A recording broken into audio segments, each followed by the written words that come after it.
Wow.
Do do do, theme song. Do do do, I'm broke so this is my theme song. Do do do, just imagine this is an awesome theme song. Do do, theme song. Left of the box.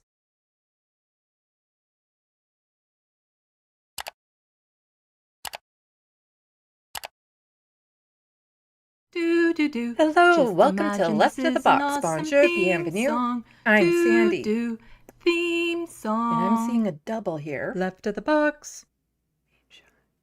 How am I sounding right now? Am I sounding okay? I'm worried there might be an echo. Hello, just welcome to Left of the Box. Awesome Bonjour, bienvenue. Song. I'm Sandy. Theme song. And I'm seeing a double here. Left of the box. It would help if I muted my own YouTube channel while I'm doing this.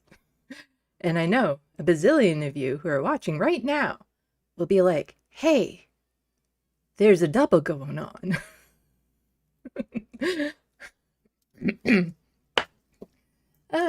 Anyway, welcome everyone to this Monday afternoon evening. It feels like a Monday. I'm so used to doing these on Sundays that I swear that when I do these on a different day, it just totally throws me off to begin with. But please, now that I have hopefully fixed my audio issue, let me know for sure. Give me a thumbs up for audio and visual. I would super appreciate it. So far in the sandbox, we have the Almighty Red Flow, Pup Tetris, Diamond Weight Loss, Real John Lithium, and Rusty. Sorry, I started a little bit later than I normally do. I was overtaken by a coughing fit. Hopefully it's not going to be too bad throughout this, but it's something that is being looked into while I'm still coughing. Okay, so if anyone in the sandbox could let me know I'm doing all right. I'm not going to make the mistake this time of just continuing when I get no confirmation. Because, I did that one time and it really sucked because I was doing it for like an hour before I realized I hadn't hit go live. But I do see that I had hit go live. But I still want a confirmation from someone before I get into the news of the week. And there's been a lot of news. Good news. Important news. Well, not good news. Important news to cover. And I'm probably, this time for sure, will be splitting it into 2 live streams. So tomorrow night, I'll be doing a shorter live stream focusing on the Indigenous genocide that is ongoing here in Canada, and some stories about, a potential trans genocide starting. Yeah. B-Cat says that I am live, and I'm getting a thumbs up by Real John Lithium. Okay. And welcome to the sandbox. Yeah. I know this isn't my normal time. Hey, Boku. So, a lot of people don't necessarily know to tune in now to see me. But next week, it's going to be the same thing. It's going to be the same thing. In fact, it might not even be a Monday. It might be a Tuesday. Let me check my phone. I will check my phone. Calendar.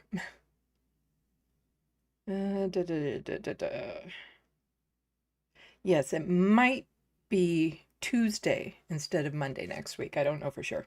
Wait a sec, what was the weather? Sorry, I have another vending market to go to next weekend, and it is outdoors, and it was saying that it's going to rain. Anyway, it also said it was going to rain last Saturday here, and there was just the lightest little sprinkle first thing bright and early in the morning, and then that was it. But setup was absolute hell. There was a lot of wind, and doing an outdoor vending market when it's windy out, I prefer like just a straight downpour of rain than wind, because wind is just The tent next to me, while they were setting up, it went flying. Uh, I got everything set up. I took a picture, took a breath, sat down, went, ah, and then the wind came and went to my display. Yeah, and I know some people's instinct is to kind of laugh when that happens, but I was so stressed at that moment, I nearly just broke down crying. Yeah. Oh, yeah. Oh, hello, Philip Blair. Just seeing there's a lot more people coming into the SandBox, which is good. But yeah, sorry, I got into a bit of a coughing fit right before I started, so hopefully it gets, a little cleared up as we go along, because I do a lot of talking on these things. That's kind of the whole point. Philip Blair, because a downpour of rain will get you all moved indoors. No, there is no indoors to these outdoor markets. It's just then, if it's a straight downpour, then the tent keeps all your stuff protected and it doesn't really affect anything other than people wandering around will get wet.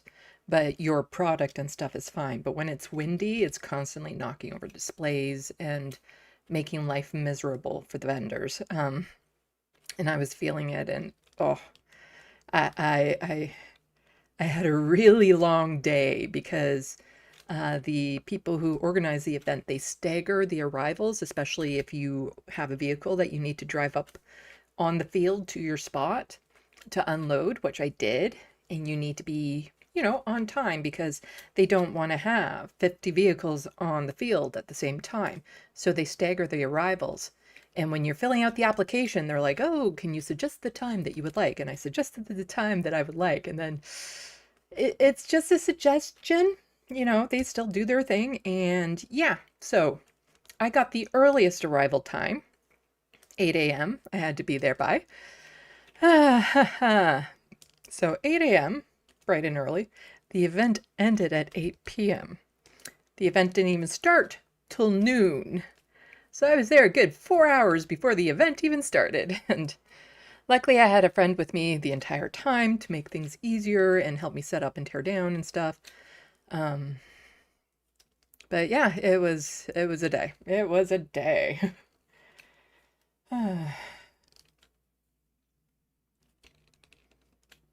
But yeah. Oh, Grand Theft Autobot is lurking nearby.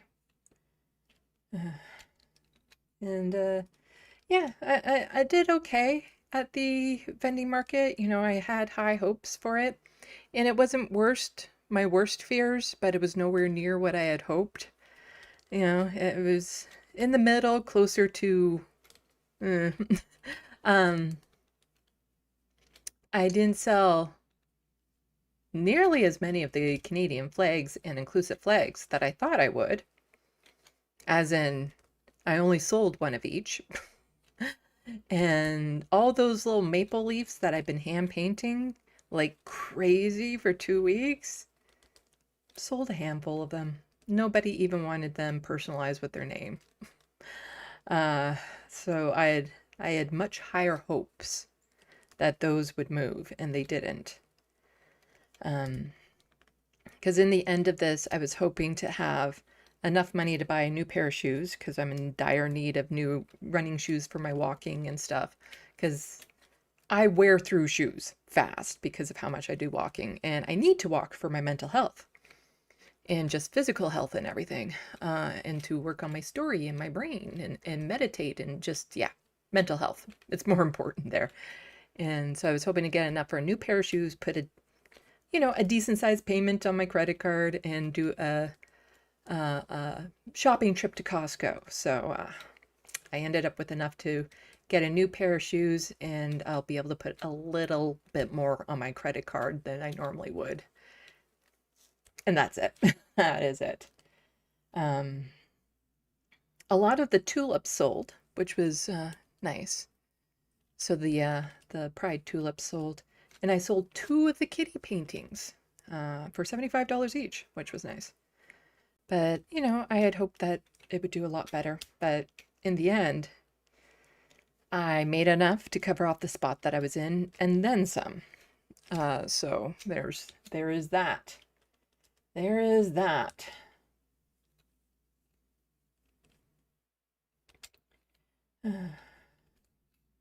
Let's see. Hello, J.D.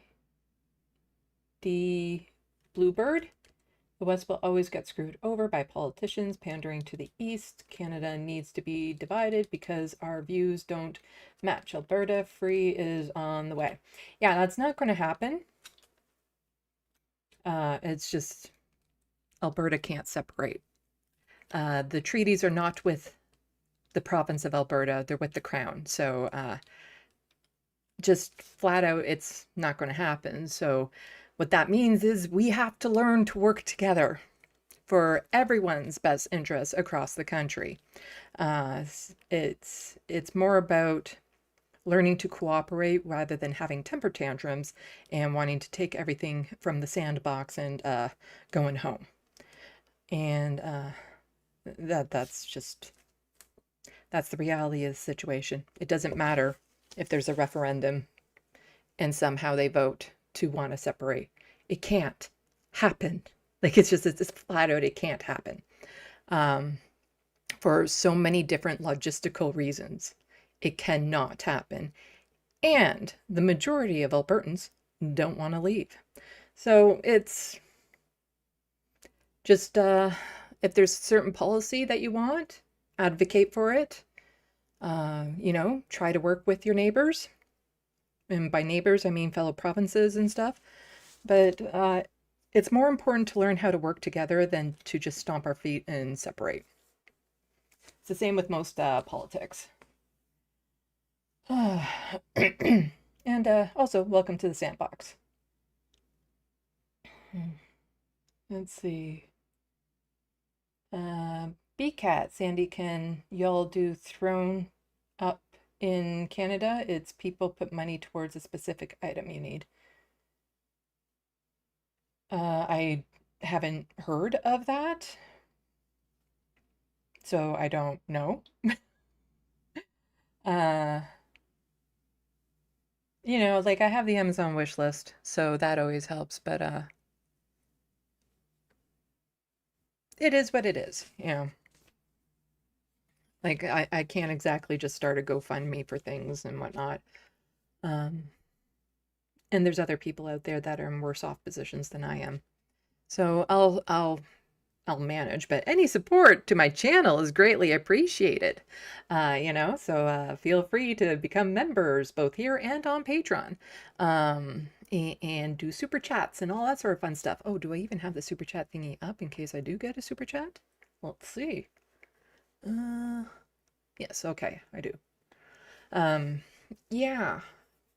The Amazon wish list is also another way you can help to get items, because, any item bought for me is just one less item I have to pick up with my own cash. Oh, let's see.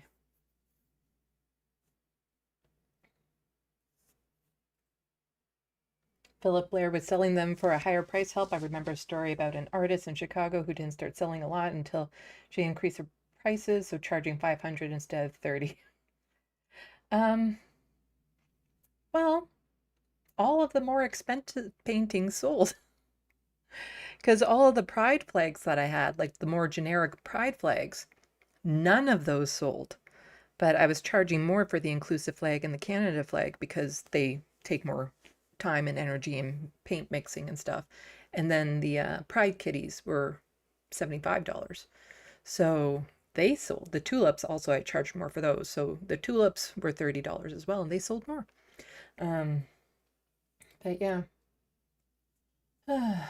So I don't know, like, I've tried, when it comes to price points like that, you have my pencil art, which you can see right behind me as I do this, as I'm trying to do two things as once.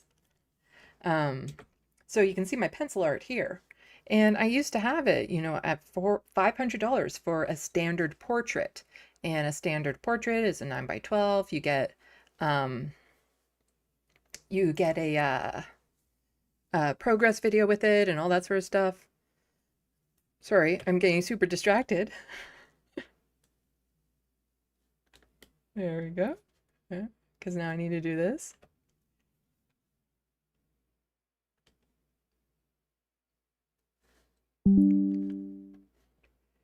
There we go. Oh, no, I didn't.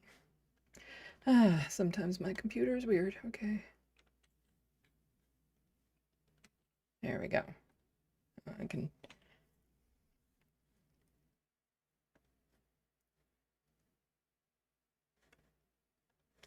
Okay. Okay, there we go. So thank you so much, Real John Lethem, for the $4.99 super chat with the hype hippo. I really appreciate it. And let's just do this. Oh, no, I meant this. This.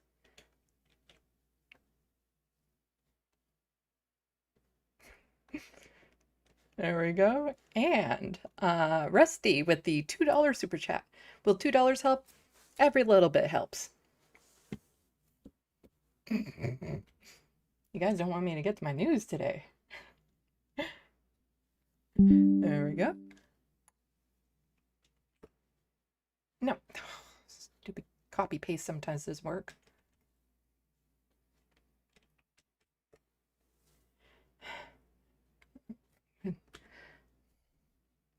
One of these days, I'm going to have a far smoother transition for all of this. There we go. And then also from the True Democratic North. Oops. Thank you for the $2 super chat. I really appreciate it.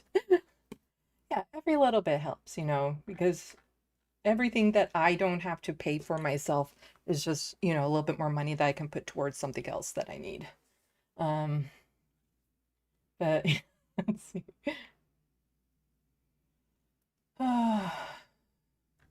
What were people saying? So BK is saying a lot of streamers use it, Sandy. If you want to look at it later, throwing wishlist and gifting from platform from creators. Okay, I will try to remember to give it a check. Yeah, I know the problem with Amazon wishlist is that there's no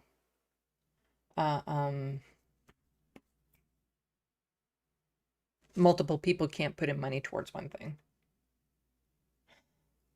Yeah, it can't be crowdfunded type thing.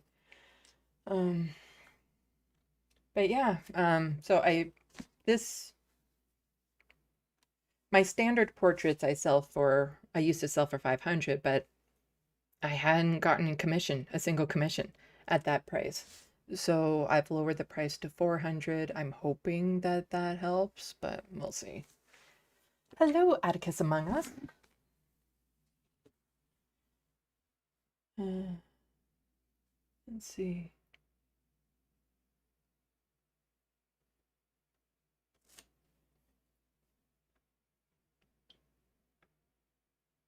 Yes, and capitalism is weird, Philip Blair.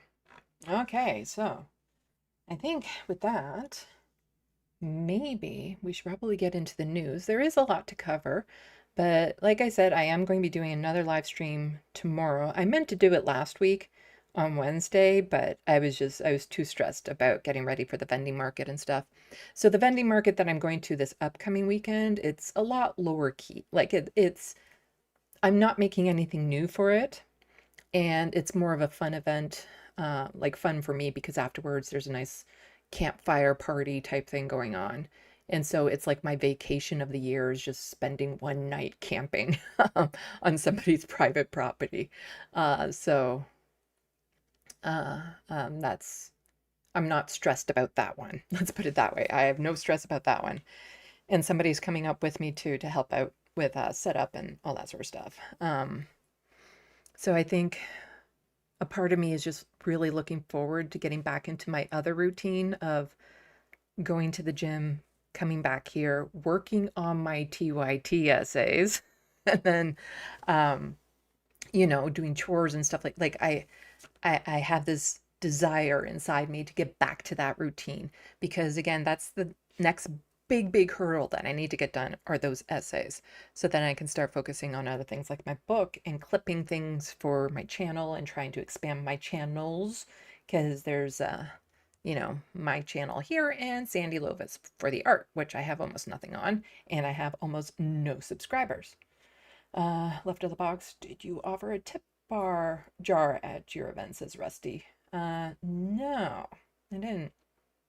But I had some super cheap things that people could buy. Like I had stickers, 4 for $1, uh, or pins, 2 for $1, and $1 pins and $2 pins type thing, for people who just wanted to, give a little extra. Hello, Synonymous. Did I not get the new tax rebate Carney bribe? I don't know. I haven't checked my bank account yet.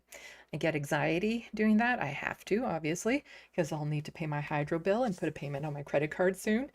And yeah, that always just racks me with anxiety having to actually look at my bank account, which is why I don't like doing e-transfers outside of, that one specific time. Because then it forces me to look at my bank account and stress. But, it is what it is. Hello, hermeteorologist. But, there's always the potential that somebody actually did take my card this time and will contact me for a portrait. Because, like, if I got one person contacting me for a portrait, that would instantly, like, cover the cost of the table and then some. Like, one portrait would give me the equivalent income as I got at that entire event. So, there's that. Because, like, on its face value, the money I brought in that day did well, actually. And if I didn't have to take into account the cost of getting the table, I probably would have been able to do closer to what I was hoping to do. But, the table was $125. Let's see. Grand Theft Autobot, I did, plus I'm getting $2,400 from disability tax credit on the 18th. Wow, that's good for you. Yeah, the table booth thingy Boku was at the Pride Festival in my area. Somebody recognized me. Says, I watch your channel. And I'm like, great, you can actually talk to me, Like, it's one of those things. If I'm out at a public event like that and somebody sees me and recognizes me, it's totally okay to approach me. What I get weird with is if somebody finds out I live in the same area as them and they're like, let's do coffee or something. And then that's just weird to me. But if it's just happenstance we bump into each other in public, I don't mind people approaching me. But I would never be like somebody in the SandBox being like, hey, I'm in your area, let's meet up. And it's like, let's maybe, that sounds like a weird blind date type thing. But I did get also like a lot of positive feedback about my artwork because I would see people walk by and go like, oh my God, look at the kitties, they're so cute. So I did, as an artist, I at least got that feedback because again, I haven't been able to put on like an art show. So it's, as an artist, you kind of crave that feedback. So I did get a lot of it. It's just, a lot of people weren't willing to spend. But 2 of the $75 ones did sell. So that is good.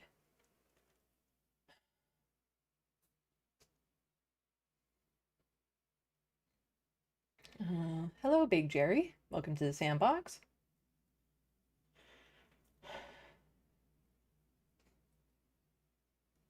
Okay, we should probably actually like get into the news and stuff. But I'm getting so distracted, I'm still kind of like unwinding, I suppose, from the event because I've been so stressed, like a month leading into it at least, super stressed about it. But yesterday I just spent the day chilling, watching the final season of The Boys, to get that watched before any spoilers. So that was a nice way to relax. And I finished watching Supernatural. All 15 seasons watched, and I have a lot of questions. I suppose if I had been a fan from the get-go and was following the fandom and stuff like that, I might know some of the answers to the questions that I have in my head, but there's like a lot of loose ends that I'm like, what happened with that? Or what about this or that or something? So yeah. Also, I personally, I'll just say it, I hate the idea of heaven. I really do. To me, it's not interesting to just live like in a perfect little place with no challenges, because, if you read my book, I put some of my philosophy in this Necroplasm. I did sell a few of my books, so that was nice. I put some of my philosophy in it, and it's like without challenges, you're not forced to grow. Because quite often it's overcoming those challenges that helps you develop and grow and learn things about yourself and push you to new heights. And if I just live like in a perfect little cage, uh, with everything I need met and stuff like that, like, no, I need something spontaneous, something new, some challenges, something to work towards and stuff. And the idea of like a heaven where you're just kind of chilling out, having a good time for the rest of eternity, just, I hate the idea of it actually. uh, but let's see. Grand Theft Autobot, now you need to watch the Winchesters. I heard recently, because after I watch the series, I tend to watch some of the fan stuff about it or their interviews and stuff. So I just recently learned that there was the Winchesters. Um, so I might have to check that out. But I got a lot more of the jokes in The Boys. Hello, MIDI Doctors, and thank you so much for the gifted membership. Boku, you received a membership courtesy of MIDI Doctors. Thank you so much, and welcome to the SandBox.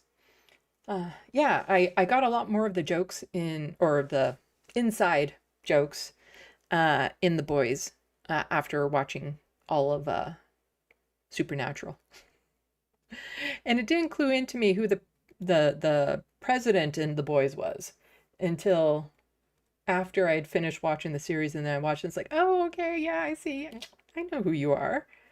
But then I also knew that there'd be guest appearances from the other two main actors from Supernatural. So again, that kind of takes it away from me because I keep on anticipating it. So I keep just a sliver of my brain outside of the story. But yeah, no, I heard that the Winchesters didn't last very long. But yeah, I did watch The Boys, and I do have commentary about it. I suppose if I put it to video, I'll do that on my other channel, where I talk about, the creative process and stuff. And I say, it's not a political channel, but this would be political commentary about the storytelling.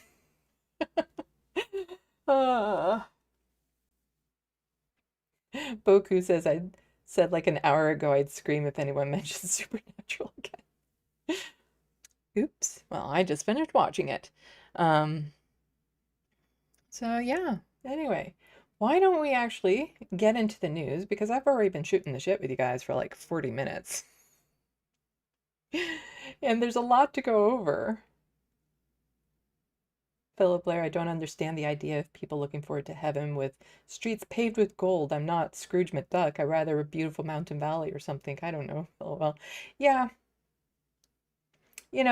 just this idea of some sort of perfect world that you're living in, but also they say it's like, well, you go up there and you see all your family and stuff like that. I'm like, no, I'll pass. There's very few family members I'd like to just check in with, never mind live eternity with. Uh, if they mean by family, all of my cats, okay, that's one thing. That is one thing. But all the cats from my past, I got to live in a house with them and do my art whenever. That I might be able to do that, but again, I'd get bored. It's kind of like the first iteration of the Matrix where they said, the machine said, "Oh, we tried to make it, a heaven for you guys, but you wouldn't accept it." I'd be one of those people that wouldn't accept it. Just wouldn't be able to. Mm-mm.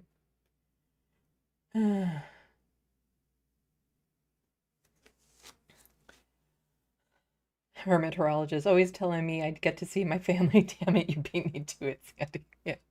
There's a couple family members that I'd be fine checking in with every now and then, but definitely not anyone I could see myself spending eternity with.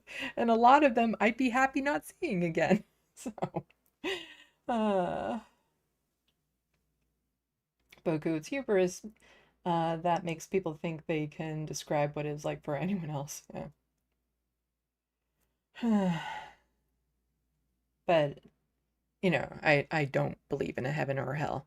Um, so there's that. I do believe in something more after death, but not a heaven or hell. And that's a conversation for another day, which I've already had on my channel a bunch of times. Grand Theft Autobot, you'll also see your abusers and you're expected to live in harmony with someone who hurt you mindlessly. No thanks.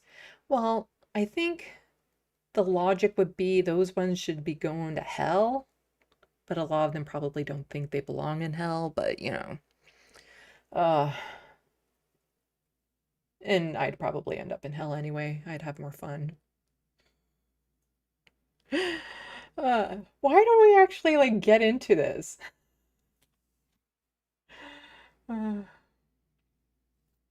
Because yeah, there's lots of horrible news to go over. Yeah, there's a segue for you. Let's get into some horrible news after talking about like life after death and stuff of that sort. Um, but like I said, I'm probably still in an unwind mode, so I get a little bit more chatty, a little bit more ADHD-er with that, which which I'm already. And now I'm getting really distracted by the conversation of like what a heaven could be. MIDI doctors, imagine if it's clouds with angels and trumpets. Fucking weird, yeah. Yeah, like the whole concept of a heaven just totally like, oh, you get to relive your happiest memory. And it's like, I don't even know if my happiest memory is something that I would want to be reliving over and over again. Because I can't stand boredom. And yeah, without challenges, you don't grow, you don't learn about yourself, you don't try new things and reach newer heights and things of that sort. And, the ability to meet new people or try new things and expand your horizons and all that sort of stuff. Like, I feel like all of that would be missed in heaven. And I'm just like, ah. Hello, Soul Life. I've played a harp once, MIDI Doctors says you get your own harp. I was at a Christmas party, or it was the local queer community center, not like center, but hub, for Christmas was open one year, and I went there with a friend, and somebody was there, and they had brought their harp with them, so I got to pluck away on the harp, which was nice. Oh. I think there are French horns and harps, all the really expensive instruments. Oh. But yeah, anyway. So we have a lot to talk about. We're going to be talking about, just Mark Carney and how he is just totally kissing assholes of Zionists. Like he's just tongue is right in the sphincter there. Like I'm surprised it's not like locked in, like it's just he must have licked his tongue dry at this point. Getting right up in between those cheeks. So yeah, there's that. And then there was a march for Israel in Toronto that happened on Sunday, which I was totally ignoring the day of.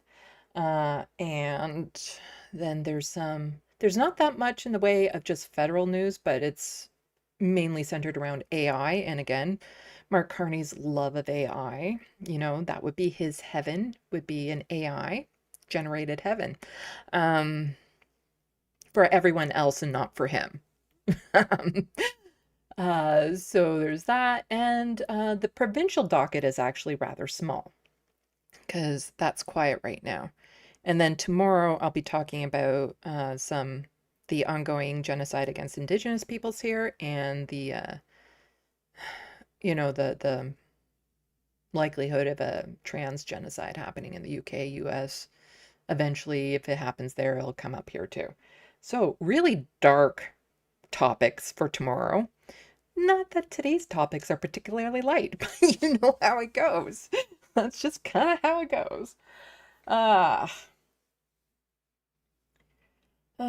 So let's see. Gotta make sure that I don't get like Inception windows here. So if I click on that, then when I go to here, It should, there we go. We're on the right screen there. That's good. So Terrell Tailfeathers was quote tweeting Mark Carney's actual account, saying, meanwhile, he ignores MMIW, which is Missing and Murdered Indigenous Women crisis, and even cut funding to it, along with over $2 billion in other cuts to Indigenous services. Yep. He's cut the hell out of those things.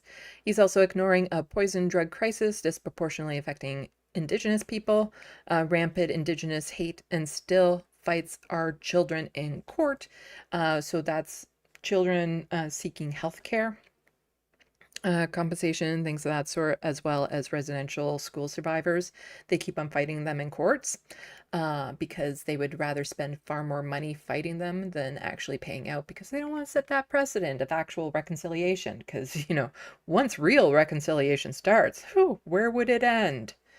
And so this is what Terrell was quote tweeting. Because last news live stream, I was saying there was an article out about how the Canadian government was getting talking points from the Israeli government as to what we should do with our hate speech laws. How we should form our laws here in Canada based on the preferences of Israel. And like I said, Mark Carney's tongue probably feels like sandpaper right now from all the licking he's been doing. There's no moisture left. It's all gone. It's all been, sucked up by the different assholes that he's been licking. So yeah. Anyway, he decided to do this little speechy here.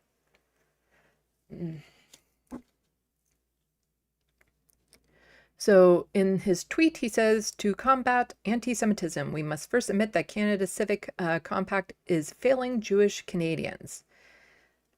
Again, I'm very much, we should fight anti-Semitism. I'm not a fan of anti-Semitism, but it's hard to figure out where to focus on it when they conflate things like somebody saying from the river to the sea. They'll claim that's anti-Semitic. Somebody wearing keffiyeh, they'll claim that's anti-Semitic.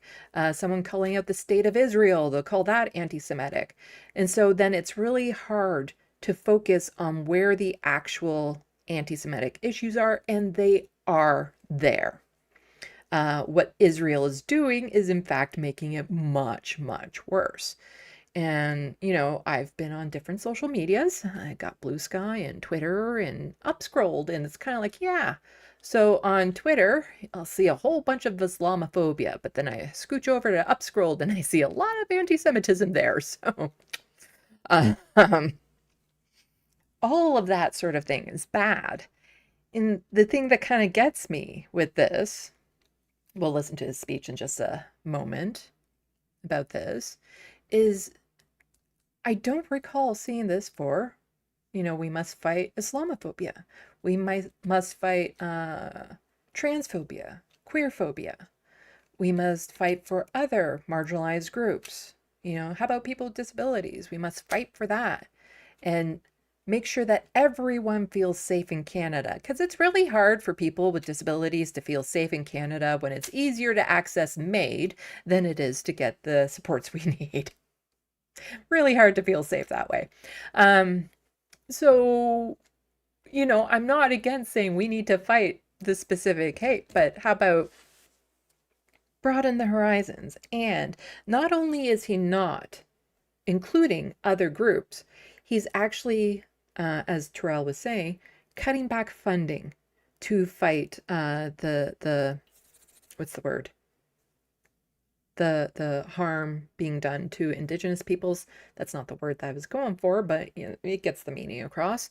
Or other marginalized groups, and we'll get to that in just a moment. After we watch this. Fuck, what was the word? Other. He doesn't. Anyway, I forgot even what the sentence was that I was trying to work it into. It's brain fried. But let's watch this.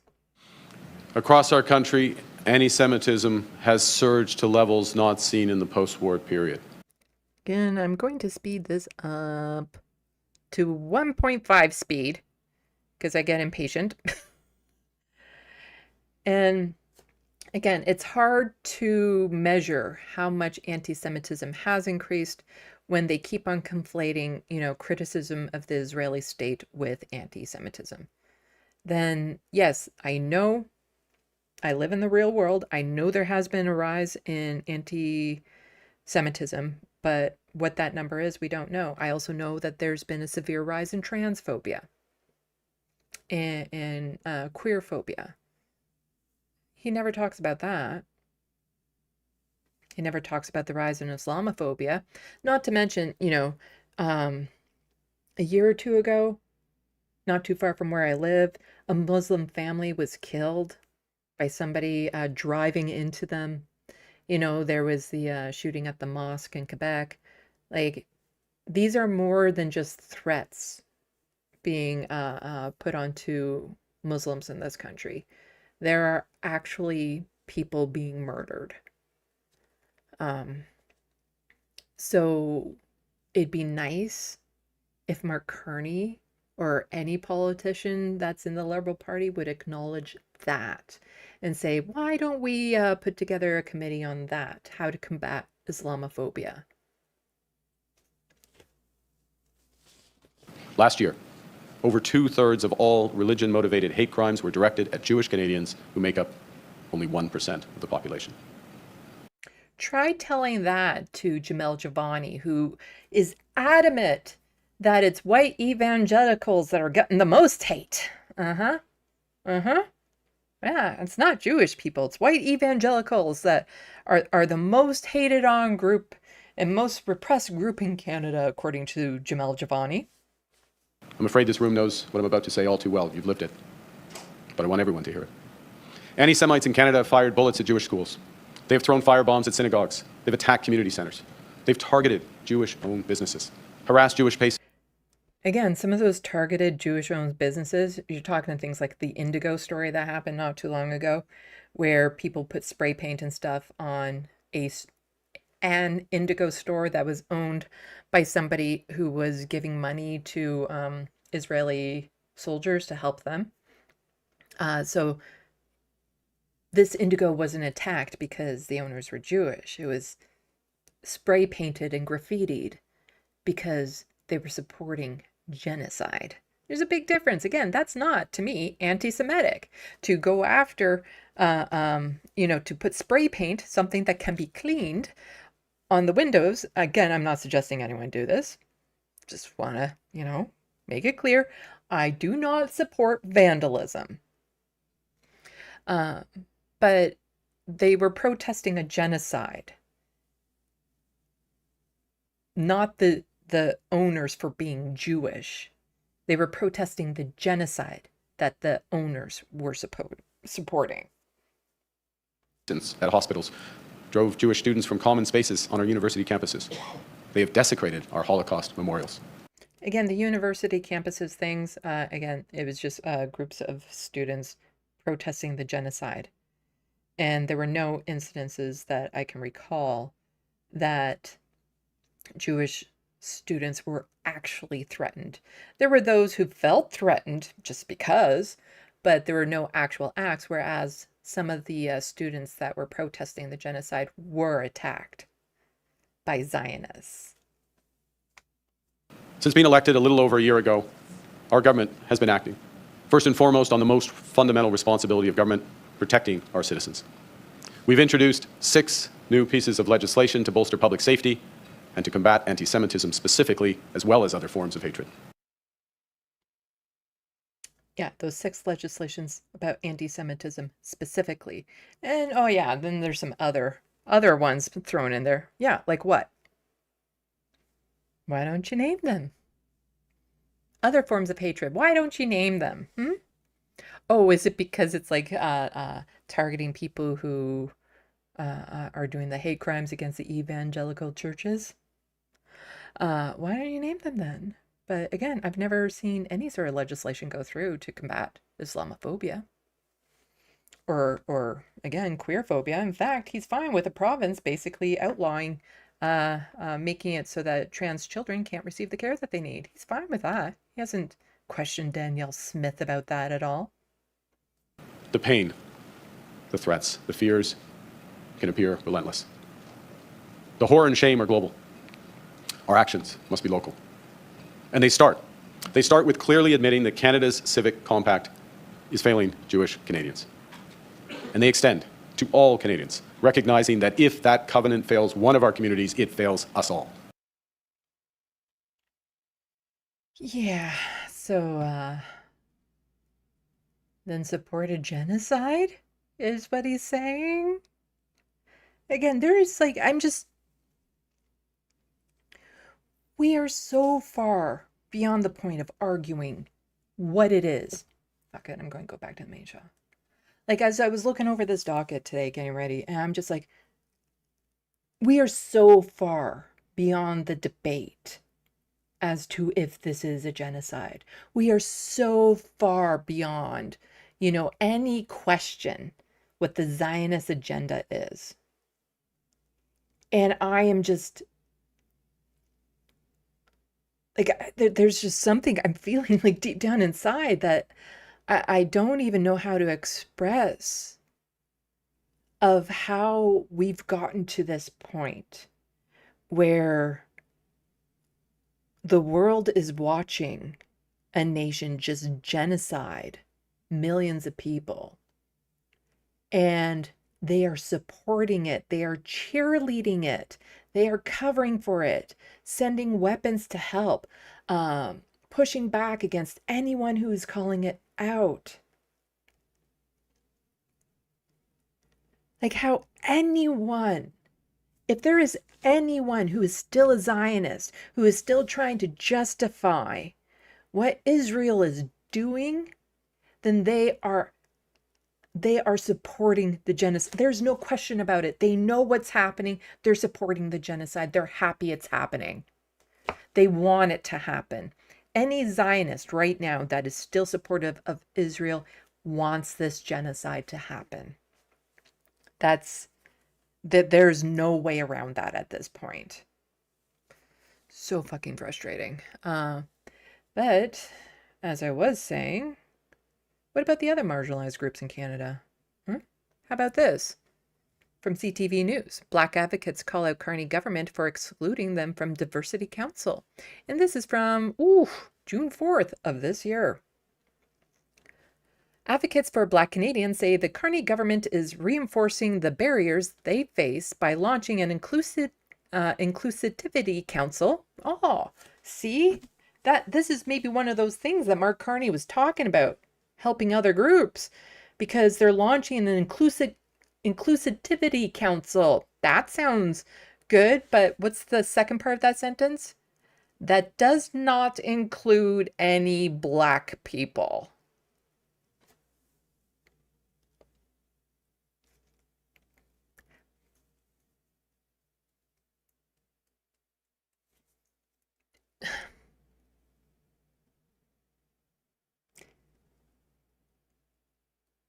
So, okay. An inclusivity council that does not include any Black people? They say that they're, like, it just, that there seems to be something not computing in that sentence.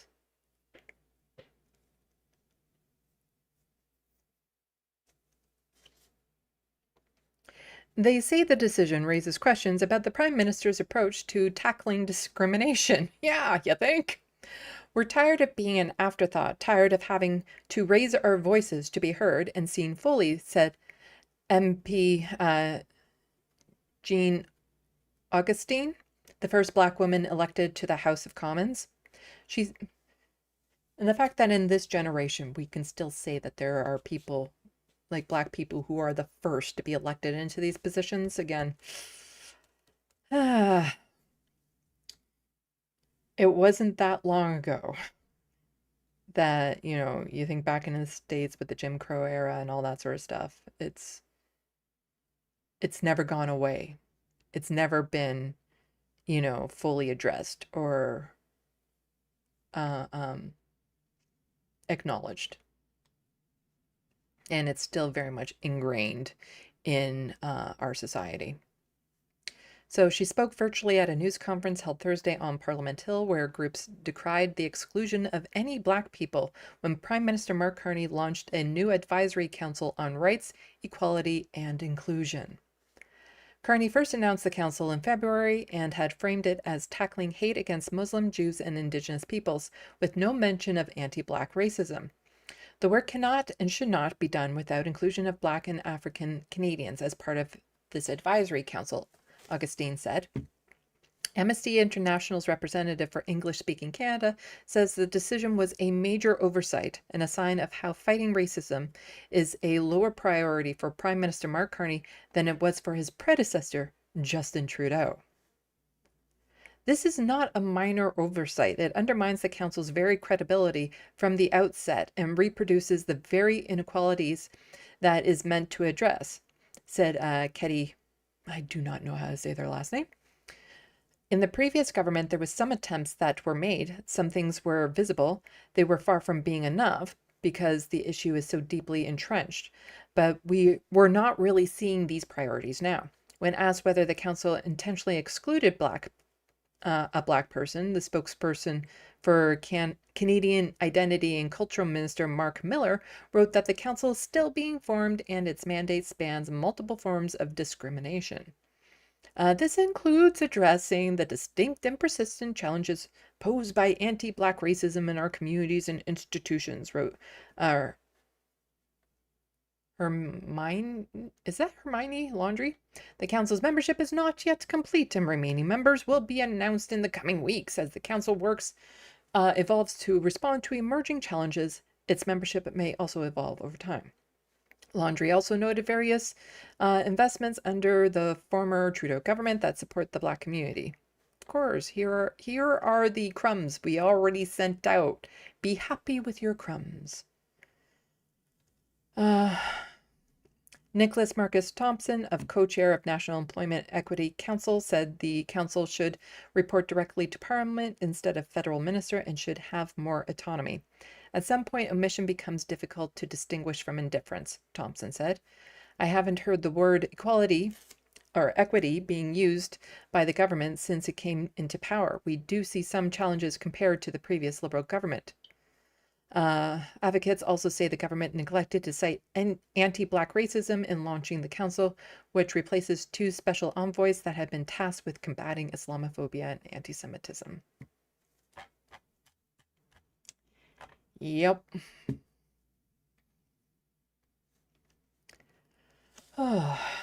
So Mark Carney isn't exactly inclusive when it comes to which groups he's going to support and call out hatred towards.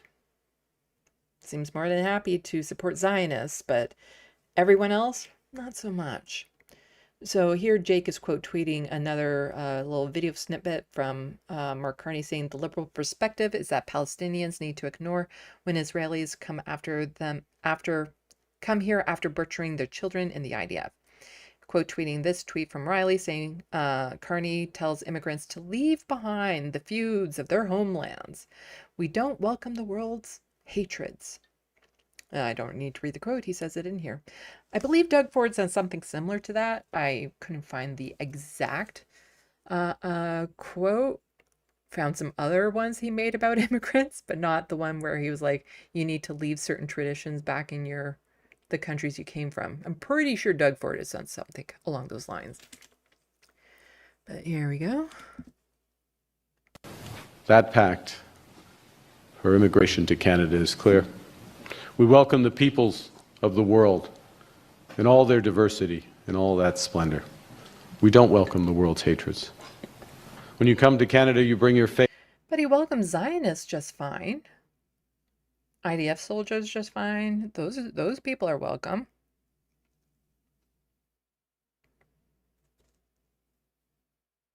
So some kinds of hatred do seem to be very much embraced here in Canada. Not to mention, the ongoing genocide against Indigenous peoples and the discrimination against people with disabilities and the poor and the exclusion of the Black community. And so don't bring your hatred here. We have enough. faith, your tradition, your language, your story. You leave behind your animosities.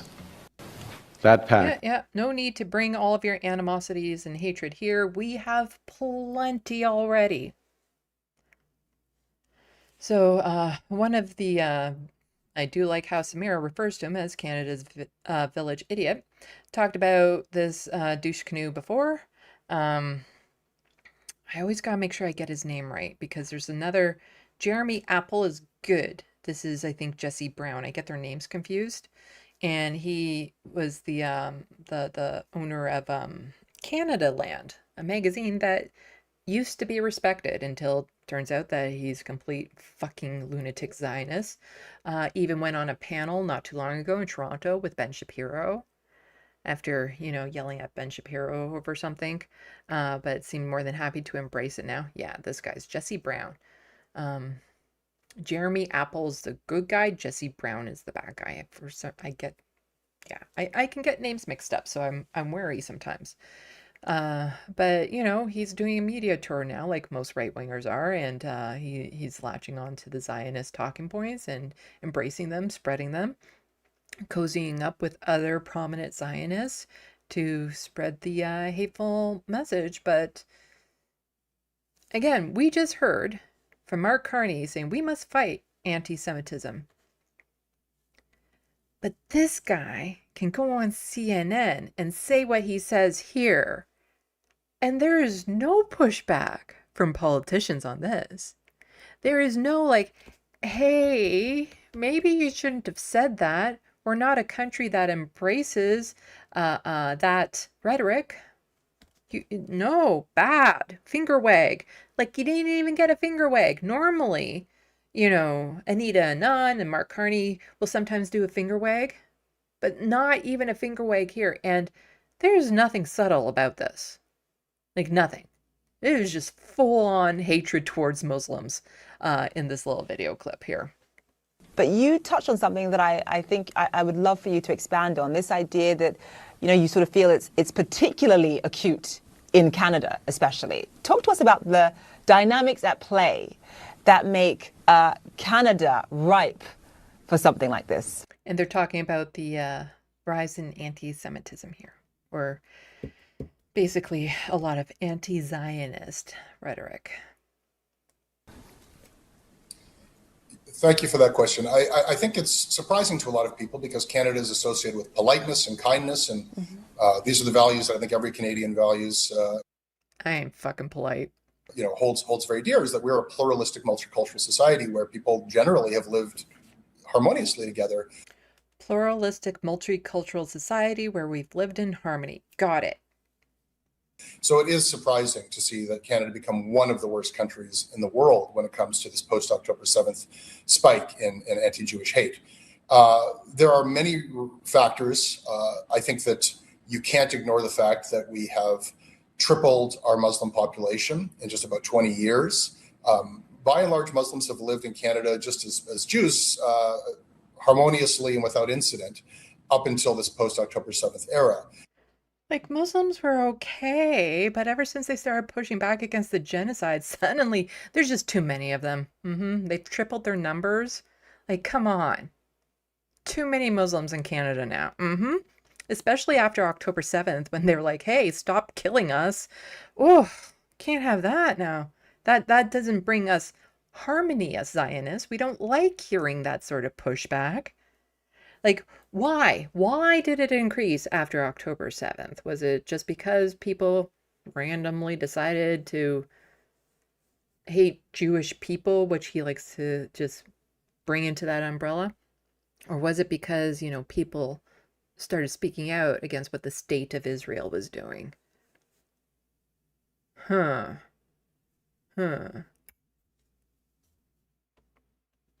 fact of the matter is, and it's an uncomfortable topic for some, we are bringing in people from countries where hatred of Jews is taught in schools. And unlike other countries, there's very little done when people come to Canada to educate and naturalize them to say, this is not how we do things here. So we don't indoctrinate people in Canada enough. And the Zionist is saying how, these other people, they're taught to hate Jewish people. says the Zionist, who literally from conception was taught to hate Muslim people. Just no ability for any sort of self-reflection there.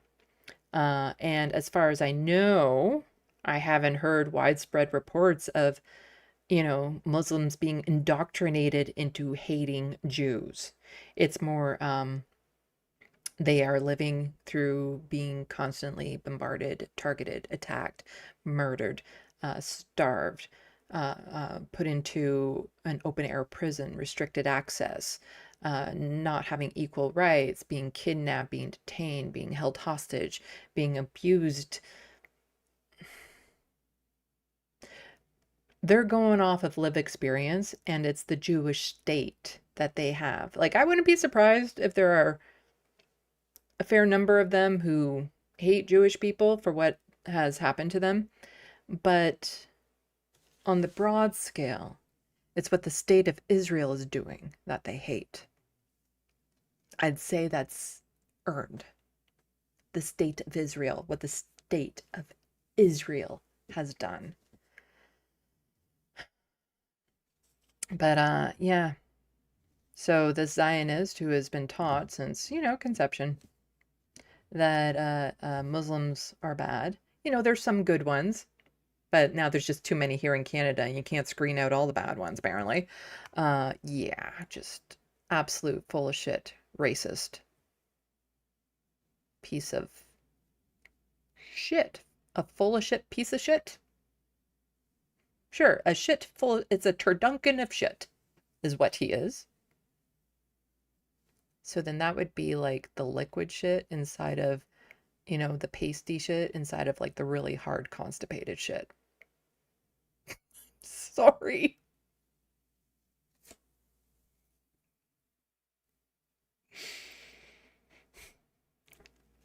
Nobody needed to hear that.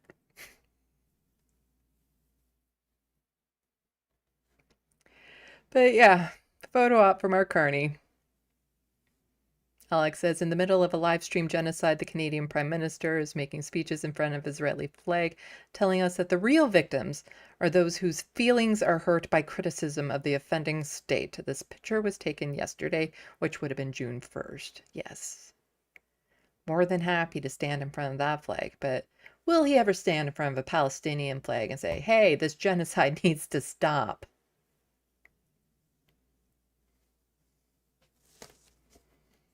No. Because while he's out there, supporting Zionists, defending Zionism, saying that,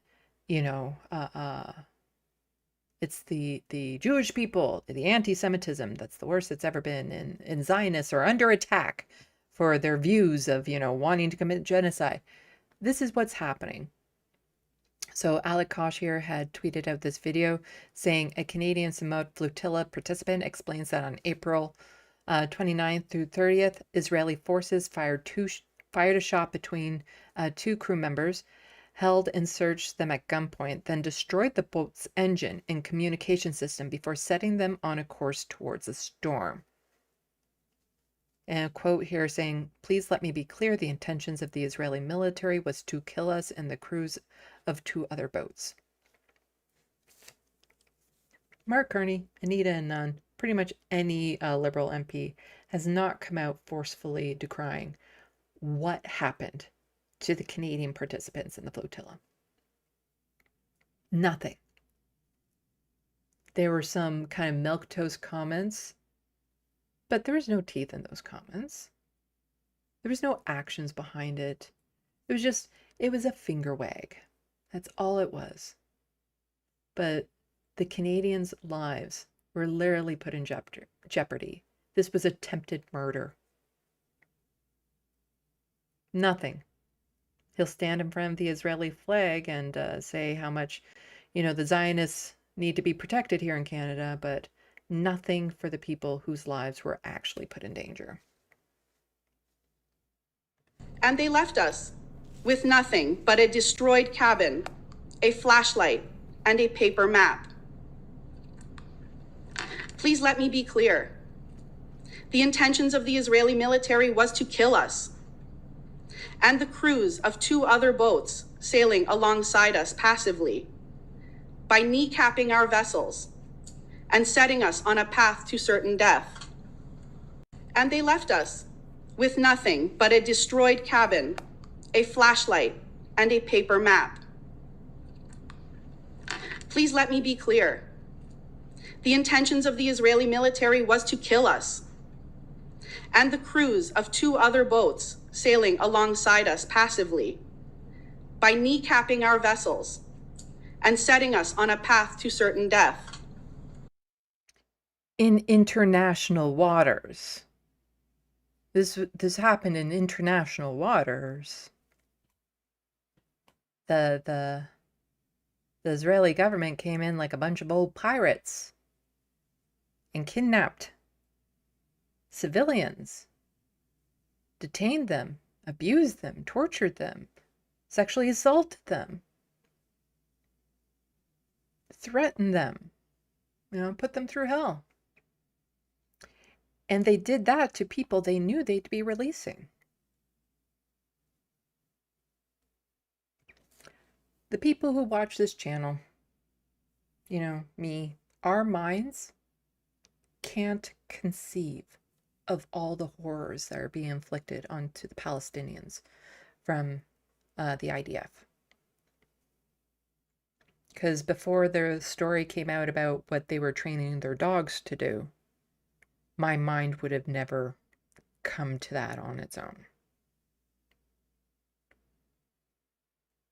It is, again, I'm looking at this world like, how could we let that happen? How can we have our prime minister here celebrate the nation that is doing these horrors, that is supporting them, sending weapons to help with it, trying to make laws here in Canada that, prevents people from speaking out against what is happening. It hasn't happened yet, but it's gonna. And so a good senator we have here in Canada is Ying-Pa Wu, who says, my motion calling on Canada to examine its risk of complicity in grave violations of international law in Gaza was defeated 40-12. All 40 of them need to go to the fucking Hague. Justin Trudeau, Chrystia Freeland, Mark Carney, Anita Anand need to go to the fucking Hague for their participation in this genocide. Because it's very ironic in this country, you're not allowed to promote a genocide. I cannot come up on camera here and say all moose herders should be slaughtered and executed and exterminated. I can't do that. But apparently, this government can send weapons to a country they know is committing a genocide. So it's okay to participate in one. You're just not allowed to vocally, endorse or promote a genocide. Which, as far as I'm concerned, that's exactly what he was doing here. But we'll listen to what preceded the vote. Well, I thank you for your intervention. We actually agree on more than you might assume. It's precisely because that Canada has a history of being a peacemaker, an upholder of human rights, a defender of the international rules-based system, that we need to ask ourselves each time if we are in fact acting in a consistent way, in a way that is true to those principles. You make the assertion that this motion condemns Canada and accuses Canada of complicity.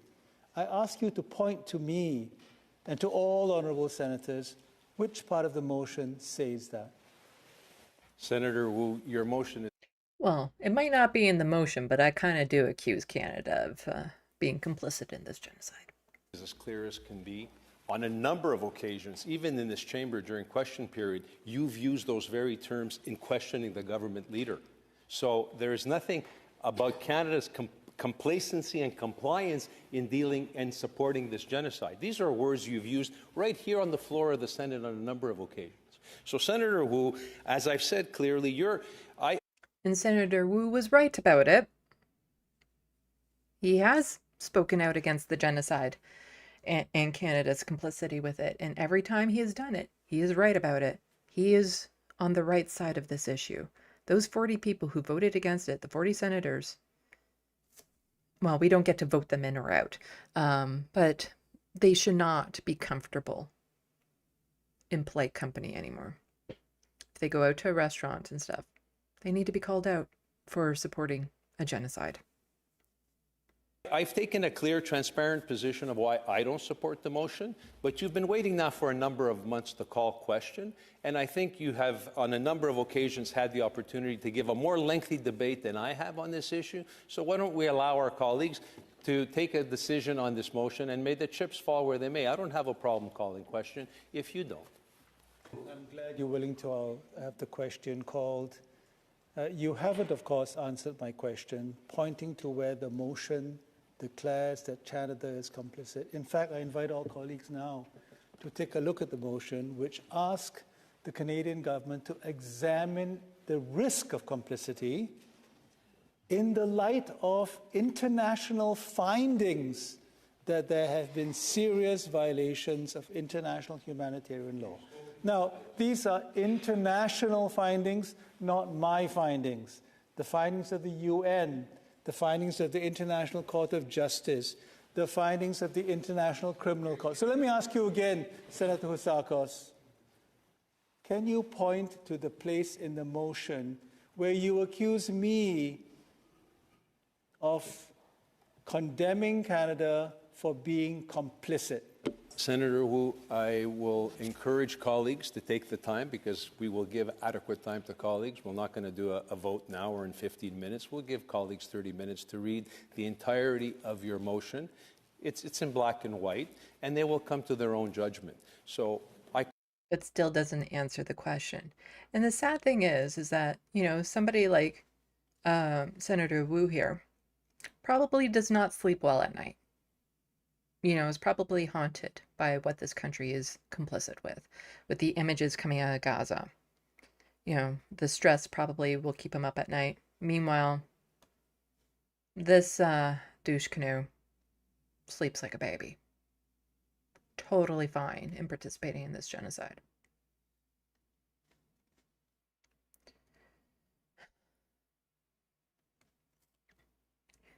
And so here's a little snippet of Avi Lewis. Like, this is the leadership we can potentially have here in Canada.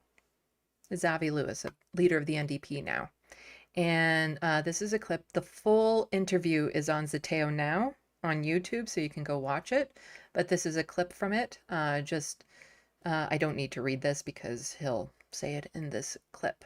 But we can have somebody that forcefully speaks out against what is happening with the United States, what the United States is doing, calling them out for what they are, calling out Canada for what this country is doing. And now 3,000 people killed in Lebanon in war crimes of now a significant scope. And not to mention the global destabilization of its attack on Iran, which by many accounts it dragged the United States into. This is a rogue state, Israel. And Jews of conscience around the world have been standing up to say it must be held to account. And in Canada, we have a federal political party that is calling for a real two-way arms embargo, a cancellation of our free trade deal with Israel, recalling ambassadors and diplomatic measures, and a serious statement on the international stage that Canada stands for international law and against the actions of this rogue state and its genocide. And now... Imagine that. Actually holding Israel, you know, having Israel face any consequences for the horror it is doing. So there's still more on this topic to get to, that being the hate march, the Israeli hate march that happened in Toronto on Sunday. But before we get to that, because that's its own, it has a lot of thingies in that one, a lot of tabs to go over. But yeah, it's the idea that, again, there is nothing wrong with celebrating being Jewish.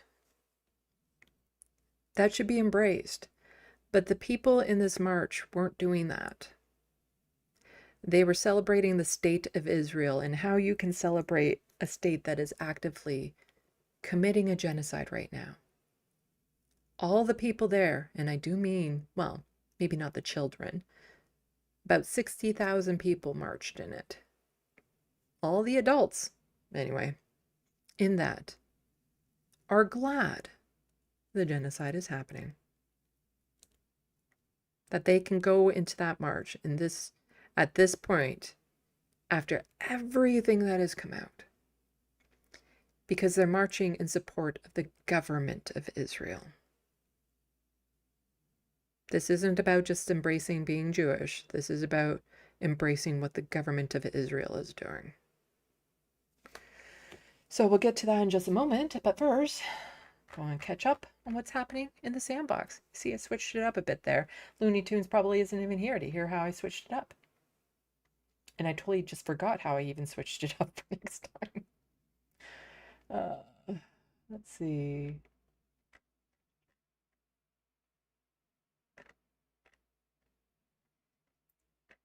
People have been really chit-chatty here. That's good.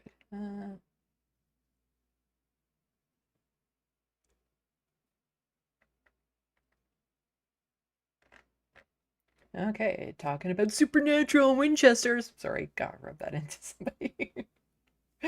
Okay, I can scooch past that. Talk of heaven. Can scooch past that.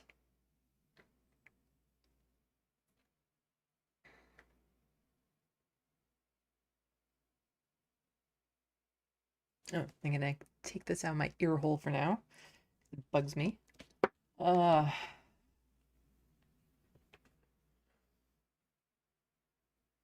Philip Blair wondering if there were ever marches for, apartheid South Africa or marches for French Algeria.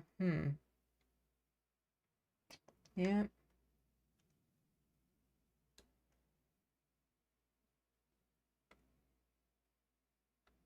Let's see.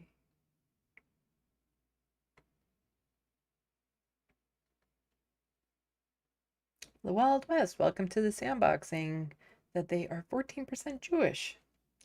I found out not too long ago my last name is a common Jewish name, Hungarian Jewish, which I don't think my family was ever Jewish, though, just given the picture of my great-grandparents when they came here and the Bible they're holding. But apparently it is a very common Jewish last name. Hungarian Jewish, specifically. I knew the Hungarian part. I didn't know the Jewish part because from what I know of my family out in Alberta, they're not. No. Episcopalian something or other. Like Christian type stuff.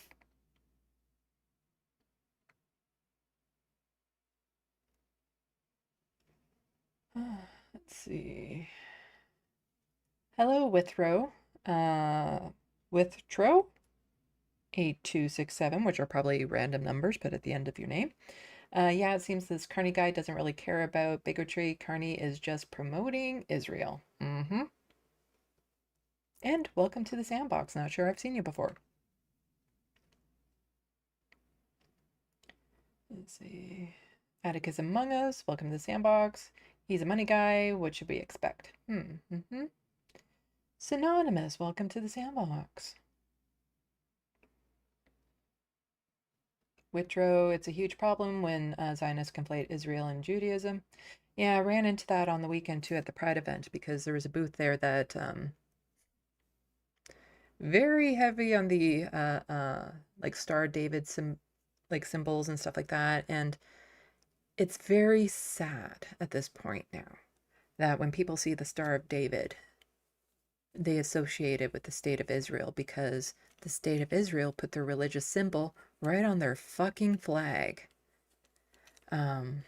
Because the Star of David in of itself it's like the Christian cross, or other symbols based on religions, which really should have nothing attached to it. But since they put it on their fucking flag, it unfortunately does get associated with the State of Israel. Just seeing that symbol can bring a lot of feels to people. Yeah. And that was intentional on the state of Israel's part, because they want to have the two conflated so that any attack on the state of Israel, they can claim that people are being anti-Semitic. Like that was definitely an intentional move.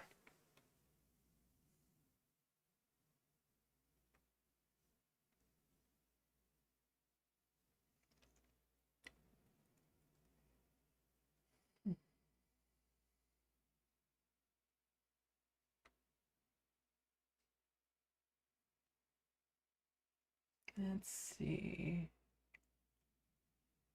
People talking about chicken, soggy chicken? Ew. I like roasted chicken. I like my meat cooked so much it's dry.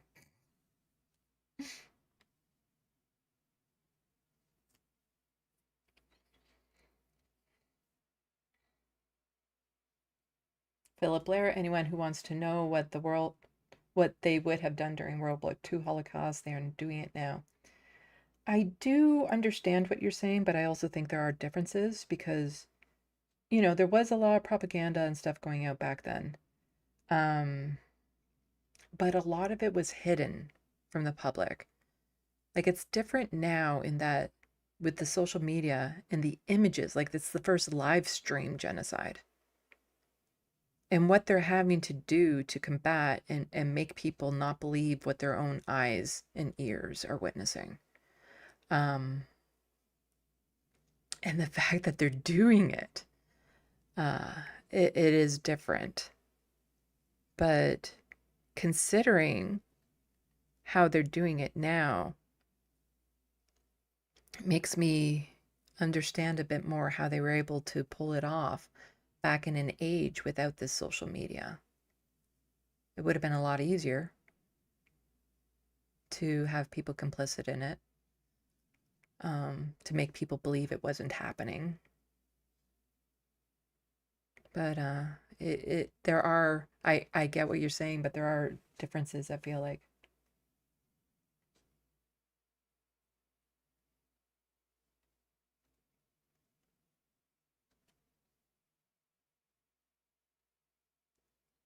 Hello, Silas. Welcome to the SandBox. Philip Blair laughing at the idea. Very exclusive council of inclusivity.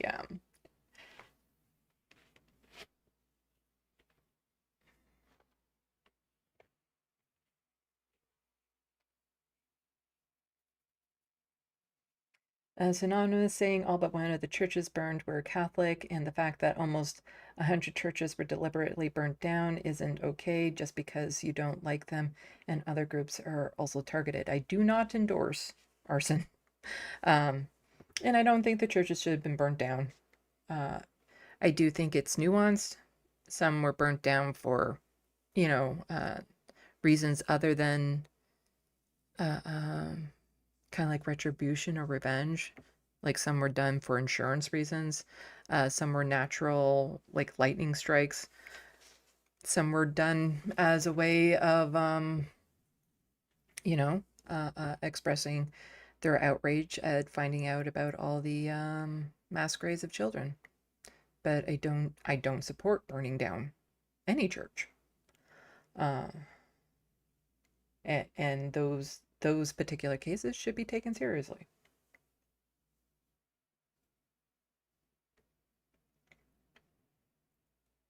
Let's see.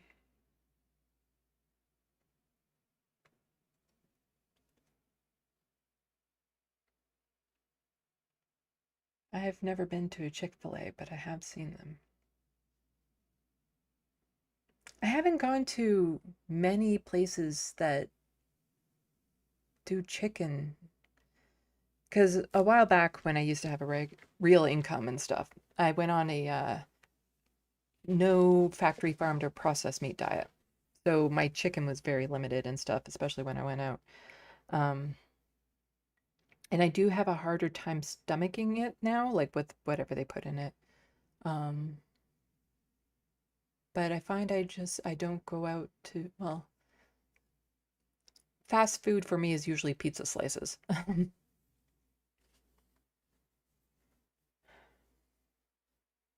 But I also find that most chicken is just not cooked well enough.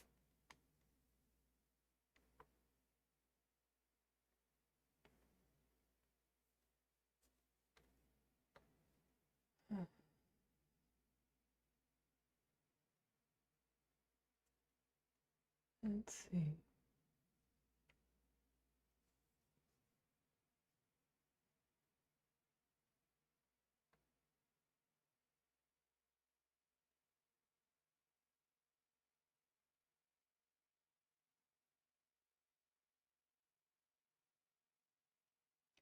Philip Blair saying this Jesse Brown of Canada is implying that Jewish means pro-genocide in Gaza. It's wrong of CNN to teach that Jewish people are inherently genocidal, wrong and disgusting.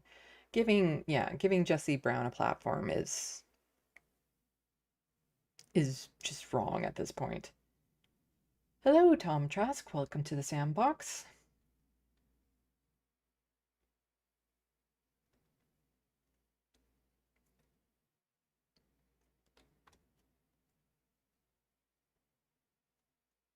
Let's see.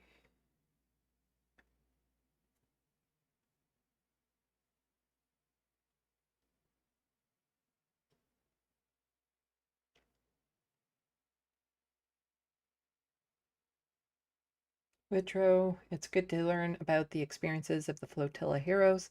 The more they speak out, the more they spread the message against Israel's far-right government.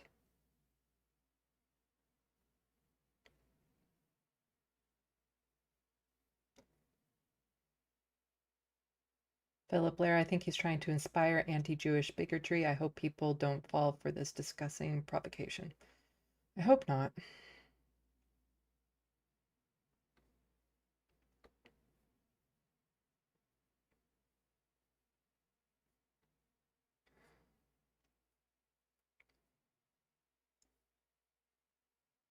Let's see. Oops. Ah, it jumped. Where was I? Sometimes it jumps right down to the bottom, and I'm like, but I wasn't done getting caught up. Oh, I think I scrolled up way too far. Oh, I think that's where I was. Okay. Whitrow, hopefully Avi Lewis and the NDP can take power. It's exceedingly difficult in our first past the post system here in Canada. It's like ring. Yes, I'm wearing it. Of course I'm wearing it, Boku. And Boku says, no, not supernatural. See, you just made me say it again, Boku, by pointing out that I said it.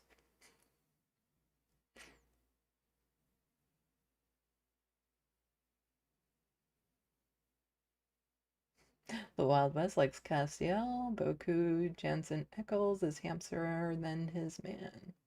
Than this man. Good looking cast.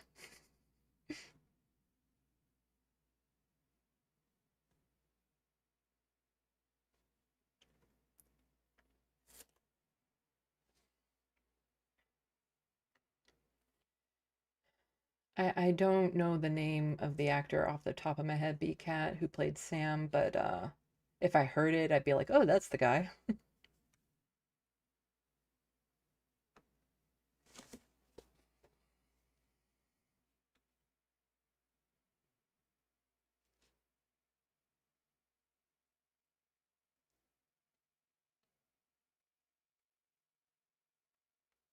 Yeah, nobody seemed offended by my turduncan of shit. Okay. I was wondering if anybody was going to comment on that. Not that I should bring it up again.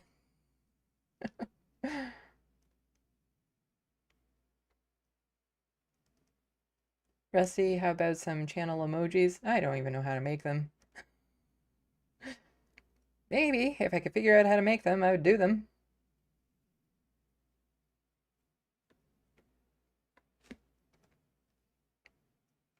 Philip Blair, I don't know anyone who endorses Saracen, especially with the way wildfires take off and destroy so many homes, including homes of our non-human friends. Yes, I do not endorse arson. It's one of the things, like, I understand why it happened. it doesn't mean it's okay. Just like I understand why Hamas attacked, it doesn't make it okay.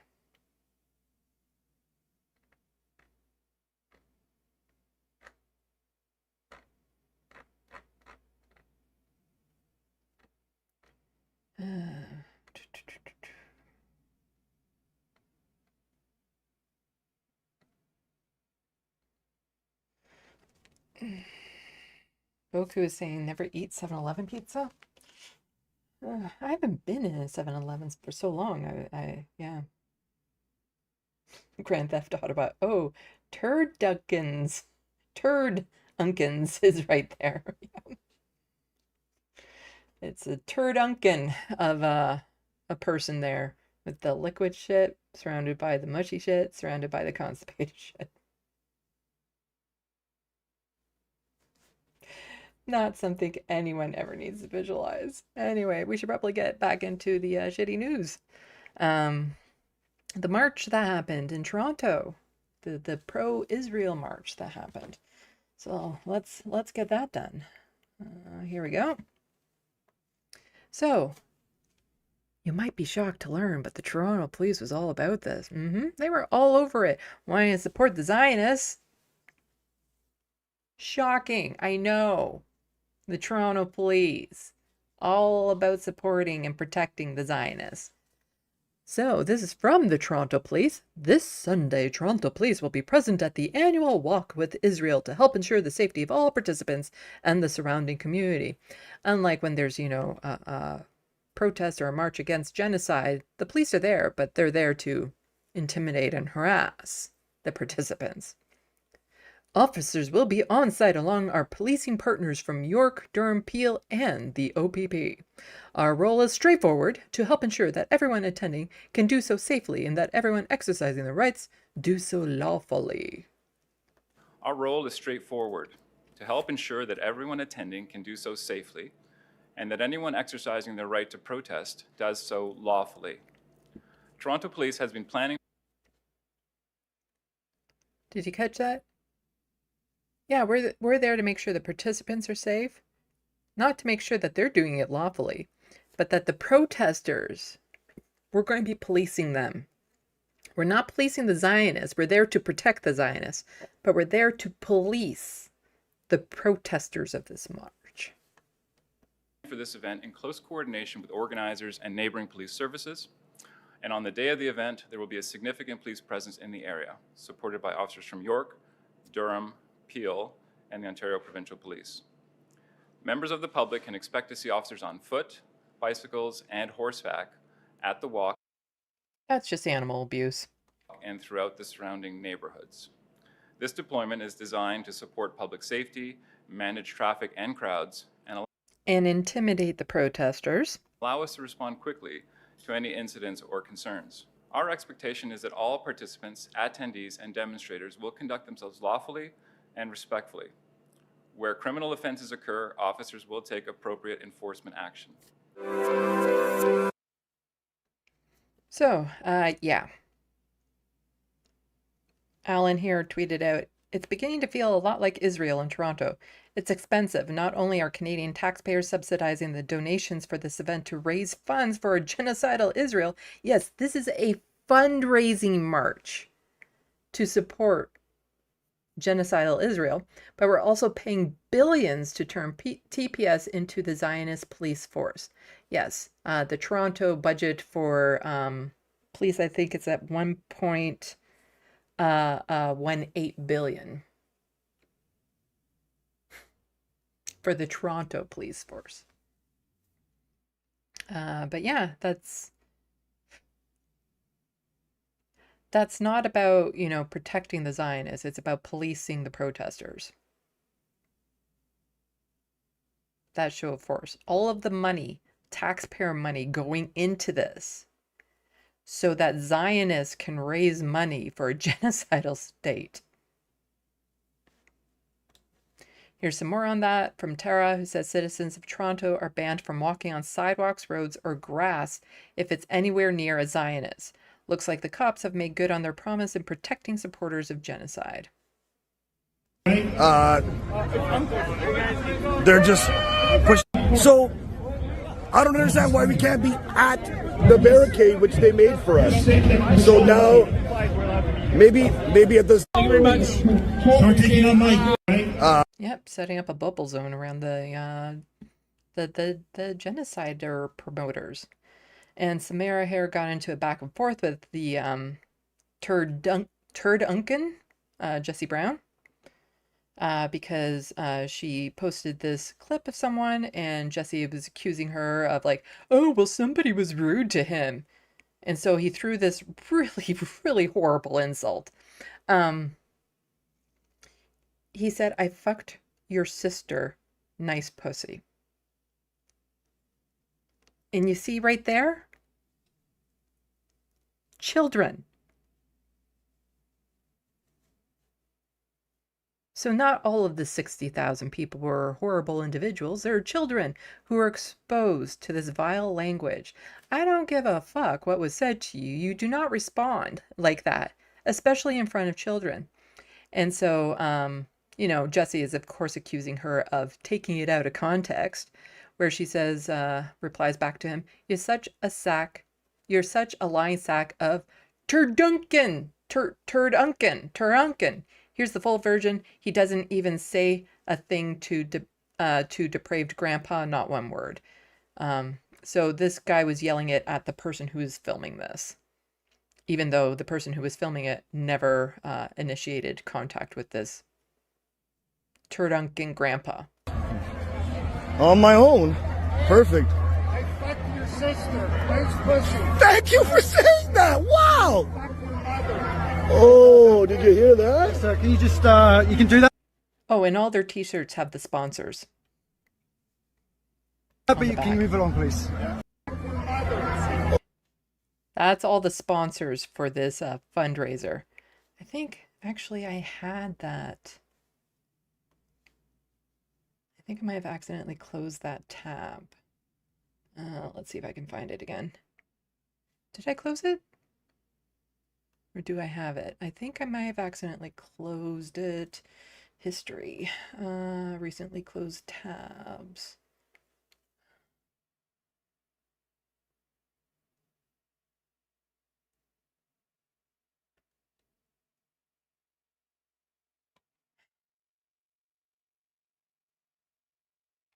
No, it'd be one of these. Darn it. Let's see if I can find it quickly in my likes. Oh, I'm in the wrong. Ah, fuck. History. Recently closed tabs. So I just closed all of these tabs. Is it this one? Nope, not that one. Is it? Sorry about this. I might have. Do I have it still open?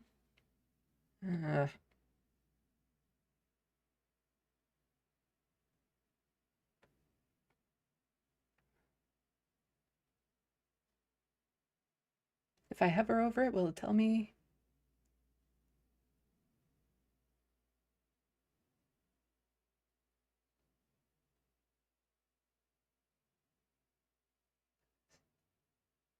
Citizens. Okay, so I'm getting a little bit more information if I just hover over it.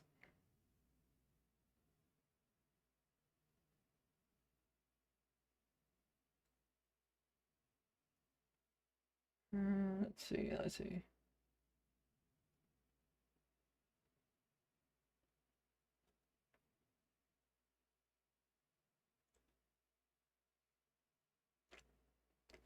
No, these are tabs that I have open right now.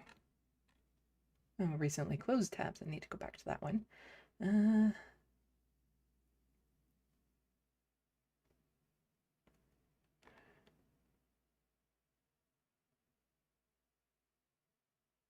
Sorry about that. Oh, here we go. Here we go. So, Bring this back up. So here, the sponsors of the walk. So if you see these companies here that were on the t-shirts of these douche canoes, make decisions on if you want to go back to them. Jorgenfru's, Paradise, Fabricland, let's see, Ryokan. All of these people were spending money to help a genocidal state. And you see, if any of these locations were to be graffitied, that would be counted as one of those anti-Semitic hate crimes, as opposed to people protesting the fact that they're supporting a genocide. I don't even know what these people do for the most part.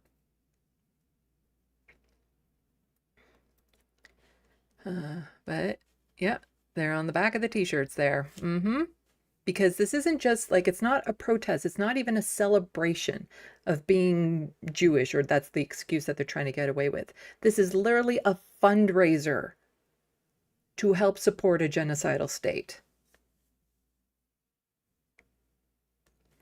And Nora Leto just, Loretto is just really saying 60,000 people absolutely depraved their moral compass. Disgusting.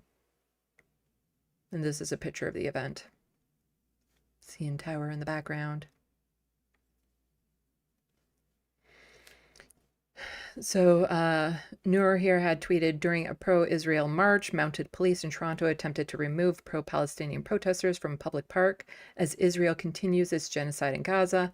And this person, I forget what her name was, but it's not back on this app and still here. But that's the name she's going by on here. Says, remember in 2020 when they told us that peaceful protesting was the way we should protest? I guess that's over. The goalposts always shift, and they do. Again, the horses, this is just animal abuse, and it's just meant to intimidate. To have that happen.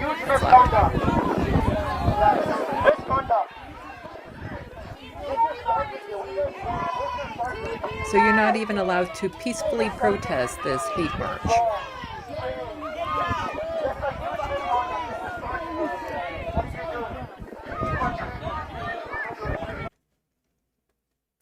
So there's the chief, Demku, something like that. He attended the annual march as well, or annual walk with Israel Vet to connect with officers on the ground and reaffirm our service's commitment to public safety of Zionists with support from policing partners and stuff. Yeah, they're all happy to support the Zionists. Chief of Police.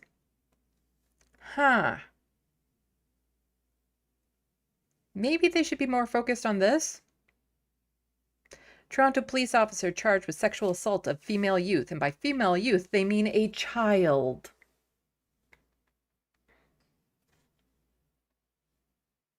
Toronto police officer is facing serious criminal charges for alleged incidents involving a girl. 27-year-old Constable Parsa Hazari was arrested in Mississauga this morning and released on several conditions. Some of the charges include sexual assault, sexual interference, transmitting sexually explicit material to a person under the age of 16. Which would make them a child. And careless use of a firearm. The Special Investigations Unit says the charges relate to incidents between September and December last year. Toronto police say he has now been suspended without pay, and Chief Myron Demkew has started proceedings to terminate his employment. You know it's gone far if they're actually saying, oh, we should probably terminate their employment, because quite often they do this shit and nothing happens to them other than maybe a demotion for a year, which means that their salary of over $100,000 remains over $100,000. But yeah, maybe instead of, participating in a march that supports a genocide, focus on your own team, because this is far from the only thing. Katvia is pointing out absolutely horrific. This officer is accused of sexually assaulting a child. Just this year, Toronto police officers have been charged with multiple offenses, including sexual assault of a child, drug trafficking, firearms charges, breach of trust, trust, conspiracy to commit murder. Can we stop giving them $4 million per day of our tax dollars and fund our communities? Maybe defund the police, fund our communities. Yeah, maybe. Let's just say I'm not shocked that these police were very happy to show up in force at this event. It's almost like there's a connection there, that you know, those people would be more than happy to support a Zionist genocidal state. But you know what? It's not just in Toronto where Toronto police officers are an issue. It's also in Spain. And this is from CBC News. 3 Toronto police officers arrested and charged in Spain are suspended with pay. Here's what could change that. What were they charged with? So Toronto police say they're waiting for information that could determine if 3 off-duty officers arrested in Spain last week will continue to receive pay while on suspension. 2 of the officers are accused of, oh, get this, sexual assault and assault causing injuries in an incident in Barcelona on May 13th. Spanish police say the 3rd officer was charged with attacking an agent of authority. So they went over there thinking they could just show their badge around and get off the hook, but Spanish police are like, yeah, no, can't come over here and do that. The interaction happened in a taxi on this district and involved a sex worker, according to Spanish police. 2 officers were arrested on May 13th, and the 3rd was found and arrested 2 days later in Palma. This place, police said. They appeared in court on May 15th, police said. 3 officers are now back in Canada and are currently suspended. Toronto Police Services spokesperson Stephanie said, so on and so forth. Yeah.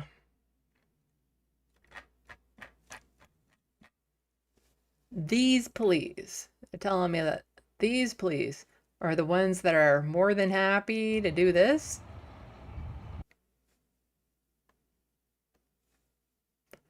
More than happy to do this? Huh. It's almost like there's something in the culture there. Maybe. That people who are drawn to being Toronto police are also people who are drawn to supporting a genocide. But it's not just the police. You know, there's also, you know, politicians. And so this is Leslie Church, who is a member of parliament, says it was a true pleasure to see so many friends, colleagues, and constituents out at the 57th annual Walk with Israel. This gathering of over 60,000 members of Toronto Jewish community and allies was a powerful show of resilience, solidarity, and joy in the face of resurgent anti-Semitism. Solidarity and joy in the face of the genocide they are committing. While our government works to protect Jewish Canadians and stop anti-Semitic violence, we have a role to play in restoring the promise of Canada that everyone can participate their faith and gather as a community without fear. Yeah, try telling that to these people. That they have nothing to fear. And also, if you notice, these look like Orthodox Jewish people supporting the protesters.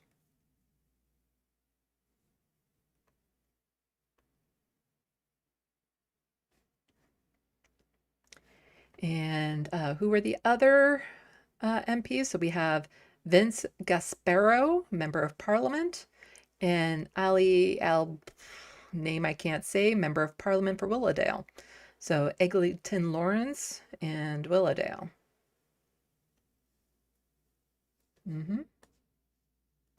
But a little bit more about what this walk actually is. Walk with Israel event draws tens of thousands, police arrest 6. So tens of thousands of people took part in the annual fundraising walk for Israel in Toronto on Sunday.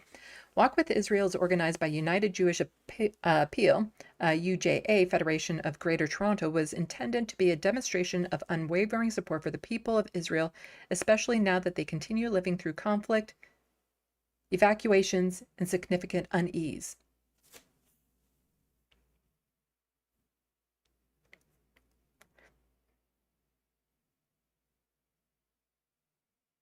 They're being evacuated. They're having to live through conflict. Significant unease in Israel is there. Maybe it's because Iran is retaliating when Israel decides to murder thousands in Lebanon, do the genocide, maybe they're a little bit uneasy that Hamas might attack again because, of the horrors that they've been inflicting on Palestinians. They have to go in bomb shelters, every now and then because of the countries retaliating when Israel strikes them and murders them and slaughters thousands of them. Basically lights their sky on fire to rain tar. According to the UJA website, the event hoped to raise $780,000, which will go towards helping meet urgent needs in Israel.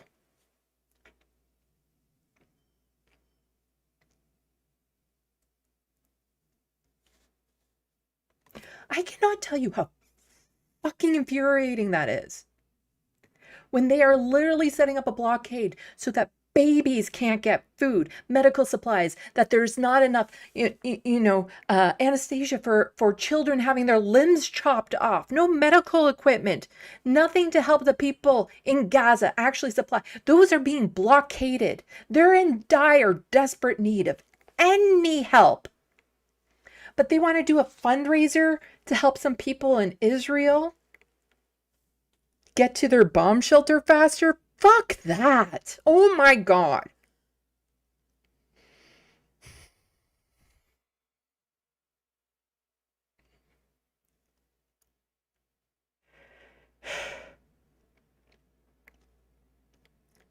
They're raising money in support of the people committing a genocide to make their lives a little bit more comfortable while they're doing it. Well, the borders around Gaza have been shut down and they're living in apocalyptic conditions. They can't even get tentacles through because they are considered weapons. They're being starved. There's images of Zionists gleefully destroying food and supplies that were meant to go into Gaza. Gleefully standing in the way of the aid trucks.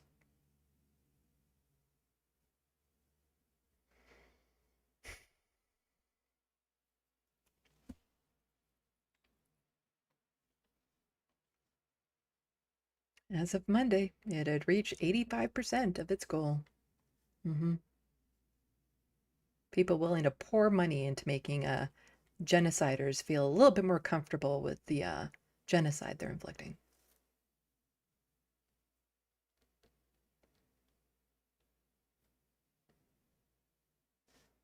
Adam says that the walk is a show of a strength and celebration of the Jewish community. Again, no issue with celebrating the Jewish community. But that's not what this was.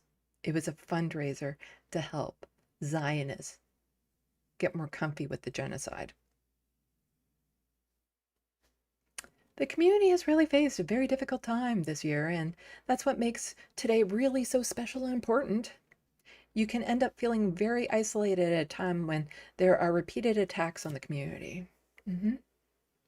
So how do the Palestinians who have lost dozens of family members and friends, how do you think they're feeling? You think they could use some support right now? Toronto police had promised to increase presence at the walk. In a series of social media posts on Sunday, Toronto police said a total of 6 people were arrested before and during and after the walk.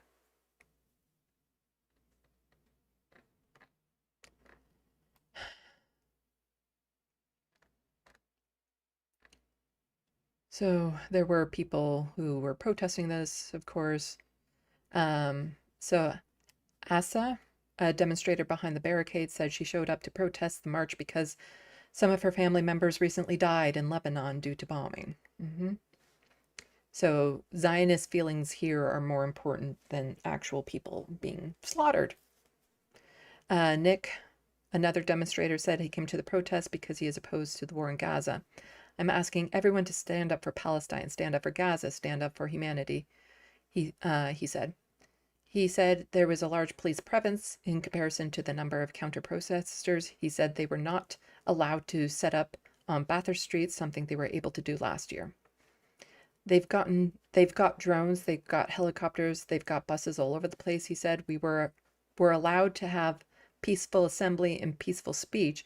You have the right to be heard and seen, but you're not giving us that right. Nobody can see us. They've got it all blocked off. Nobody can hear us. Toronto police told CBC News that Toronto Walk for Israel, or they got the permits and whatever. I'll toss this article into the SandBox if anybody wants to finish reading it.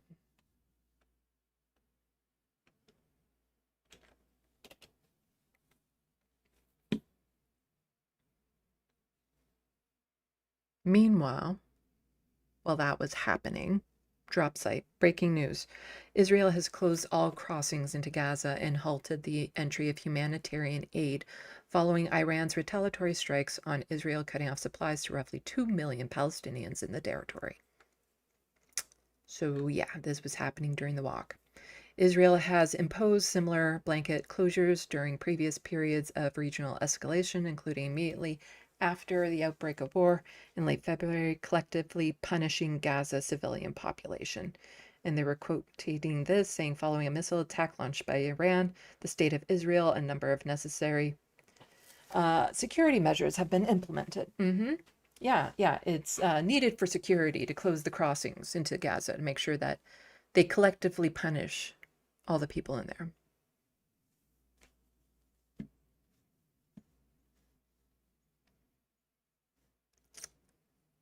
So 60,000 people. Walking in support of this. I'm not going to show all the videos from here, or really any of them. I'll toss it into the SandBox so that you can see it for yourself. Is that... Oh, that's the wrong link. Sorry.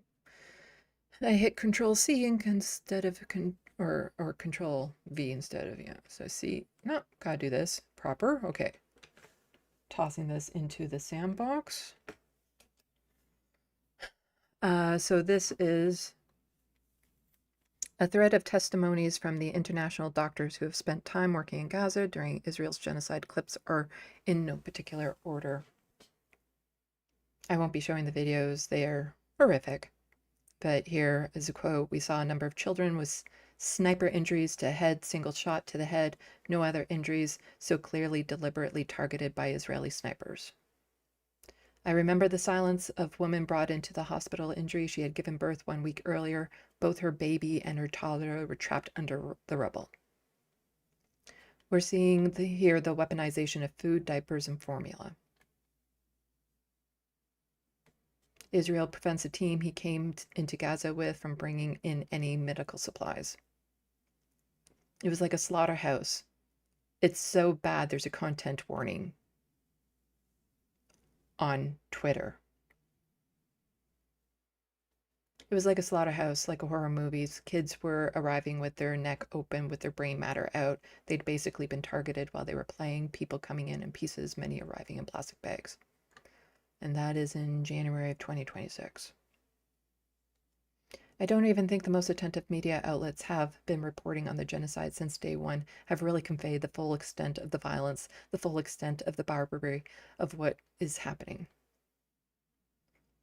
She's a 5-year-old little girl. She has physically recovered ahead of her, but in the long term, these kids have seen and experienced things that kids are not supposed to experience. And many, many more.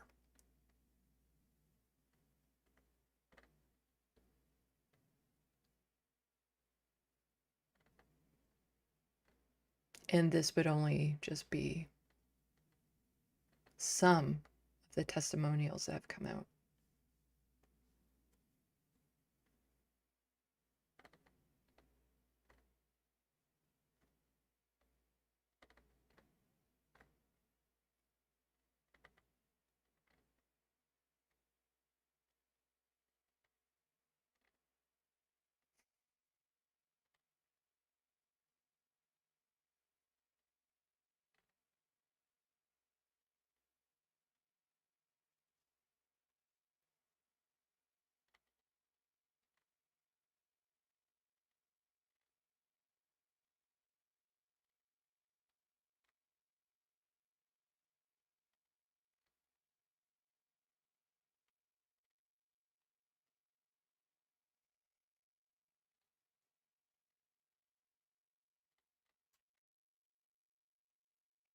I don't know how long this thread is.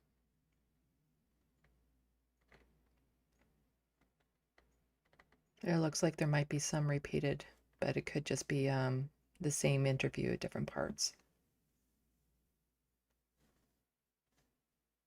They're monsters. Absolute monsters.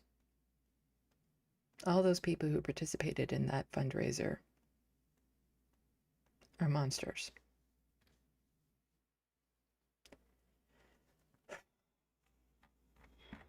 I'm going to check the sandbox.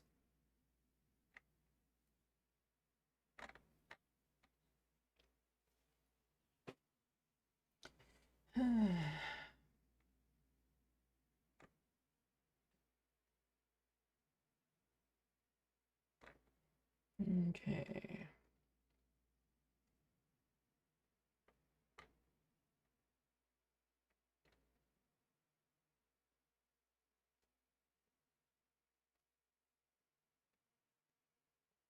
Hello, Isidore. Welcome to the sandbox. Sorry you're having a bad day.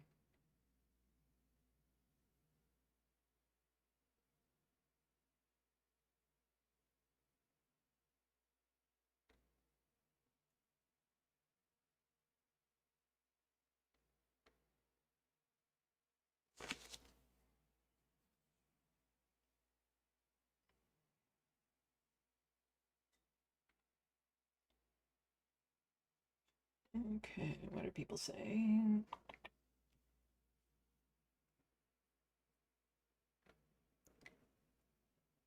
Philip Blair, horses do not intimidate me. I would be exceptionally more likely to go to a protest if I knew they would bring us horses. Horses can be very intimidating to city folk, because a lot of people who live in the cities are never around animals that are so big. And, you know, I've felt this too when I've been on farm around cows and horses, is that, you know, when you actually see them up close like that and see how big they are, it can get a little like, they could hurt me easily. Atticus among us, their uniforms don't look authoritarian at all. Mm-hmm.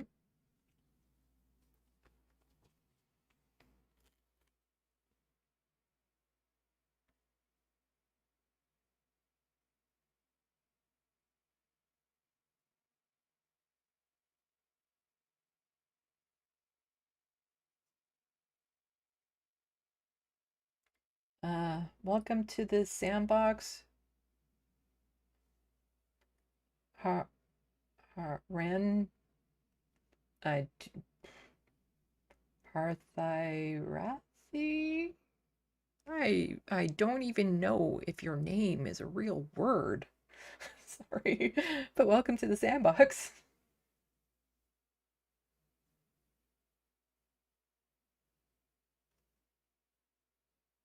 Philip Blair, Toronto police officers in Spain?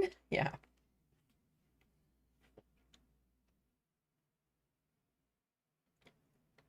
Let's see.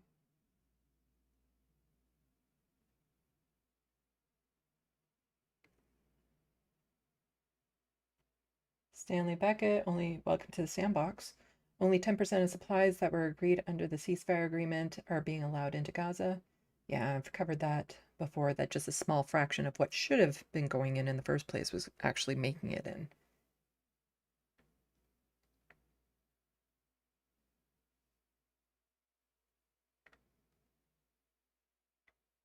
Oh, hello, Matthew. Welcome to the sandbox.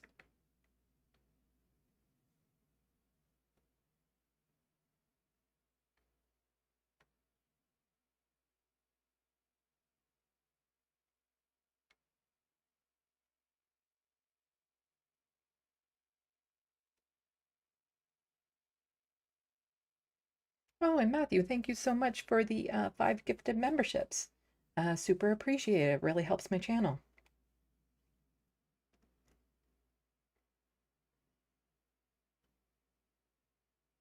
Big Cat, I just cannot get my head around such widespread evil. Yeah.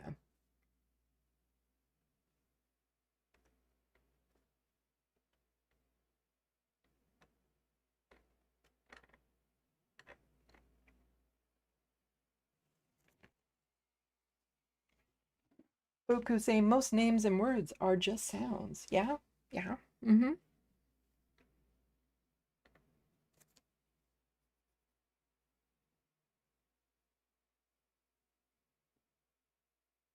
Hello, Morbius. Welcome to the SandBox. Oh, and have a good night, MIDI doctors. If you're still watching. Even if you're not still watching, I hope you have a good night. Okay.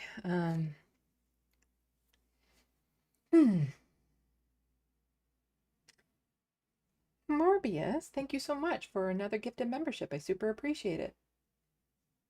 Every little bit helps. And memberships in the SandBox helps my channel in the algorithm, so I super appreciate that. I also appreciate people becoming patrons, because that way if YouTube were to ever demonetize my channel, I still have a backup of the bit. So, you know, every which way helps.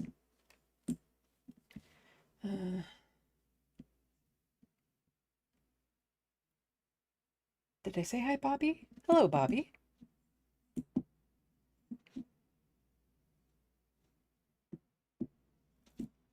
Okay, why don't we just get back into it? Some federal politics to go over. Also, just for people who are interested in seeing what my t-shirt says, socialism doesn't mean taking wealth from those who work hard and giving it to those who don't. You're thinking of capitalism.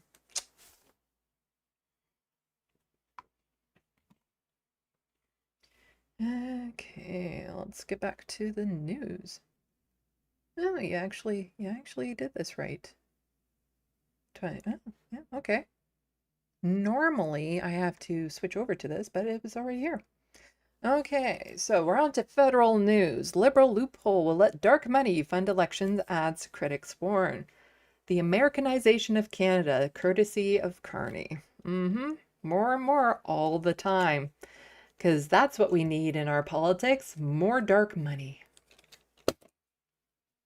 You know, the things that keep us different than the United States are checks and balances, which have done a better job than what's happening down in the States. Mark Carney is dismantling at a rapid pace. The Mark Carney government's new election rules bill. Oh, and this is from The Maple, a really good progressive magazine for people to read. The Mark Carney government's new elections rules bill includes a loophole that will let dark money fund third-party advertisers during future election campaigns, a transparency watchdog says. They're fine with the undemocratic influence of wealthy interests in Canada elections and policy-making processes, Duff Cockner, co-founder of Democracy Watch, said of the Liberals. Bill C-25, the Strong and Free Elections Act. Oh, that's such an American-sounding name of a bill, which is also very 1984-ish, George Orwellian type name. Includes a provision regarding third-party groups that advertise during election periods. The bill will require third parties to make public the identities of their financial donors, unless the third party receives less than 10% of its revenue from contributions in the year before an election. The loophole will allow wealthy individuals to pour money into third parties right now because there is no federal election on the horizon, without ever having to disclose that fact to the public, Cockner said. One voter could spend millions influencing a federal election, mostly in secret, Cockner told The Maple. If I had millions, I give it to 3, 4, 5, a dozen different groups that I know advocate for things I like, and I tell them I want them to use it during the next election, and all of their fiscal year ends are at the end of June, so I give it to them now. An election is called a year and a half from now, and they don't have to disclose that I'm the source of the millions. Conservative MP Michael Cooper tabled an amendment which would have closed the 10% loophole at a committee on May 28th. Liberal MP Sherry Ramato and others voted it down. In an email, spokesperson Liberal Government House Leader Stephen McKinnon said the provision was recommended by the Chief Electoral Officer of Canada. Billionaires fund third party. The role of third parties in Canada's elections have become more closely scrutinized since groups like Canada Proud and Ontario Proud started racking up hundreds of thousands of followers on Facebook. Canada Proud reportedly spent more than $100,000 on anti-Justin Trudeau messaging during the 2019 federal election campaign. In 2025, groups like the anti-abortion campaign Life Coalition, Rebel News, and Numbered Company registered as third parties in the federal election. Another third party, Friends for Free Enterprise in Canada, was funded entirely by $550,000 in donations from billionaire Prem Watsa, according to Elections Canada's filing. It doesn't make sense. It's totally undemocratic, said Cochner. Why would you let one voter spend the same amount as a union with 100,000 members? Let's see. The Strong and Free Elections Act will also roll back Trudeau-era changes that made political fundraising events more transparent. Party leaders like Mark Carney and Pierre Poilievre, both conservative, will once again be able to headline fundraisers at secret locations without posting any information in advance. NDP MP Don Davis submitted amendments to those changes back in 2025, but they were voted down by Liberal MPs at a committee last week. Davies did not respond for a request to an interview. In its email response to the Maple McKinnon's office said the changes are necessary to protect people who host political fundraisers. We are seeing people's addresses published online before the fundraising event, and harassing behavior is occurring that limits the rights of people to participate in democratic process. This is a scrutiny concern that needs to be addressed. Information about the event will be publicly released after it occurred, including the names of the participants. This will ensure continued transparency while providing people greater protection from harassment and intimidation at the event. More and more like the United States every day. And I like not being an American. Just saying. So Dimitri here is also just pointing out more of what Canada is spending money on. Because did I put this in the right spot? Oh, I think I did. Yeah.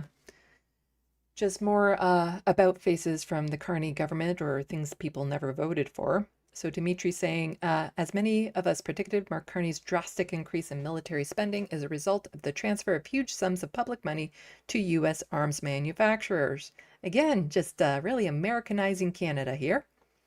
Carney's regime just announced the expenditure of $2.6 billion for 26 HIMARS missiles launchers. They are manufactured by U.S. Merchant of Death Lockheed Martin. What is Canada going to do with this missile system? These missiles have a range of about 300 kilometers. Therefore, if they are stationed on Canadian soil, the only country they could strike is the United States. Obviously, the U.S. isn't allowing these missiles to be sold to Canada so that Canada can deploy them against potential targets in the U.S.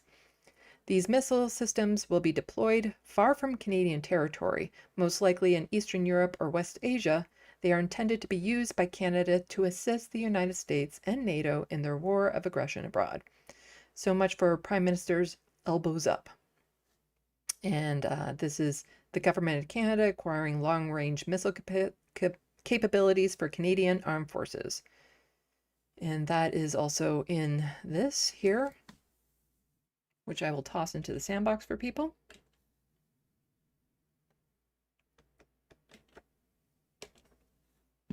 So that you could read this in detail if you like.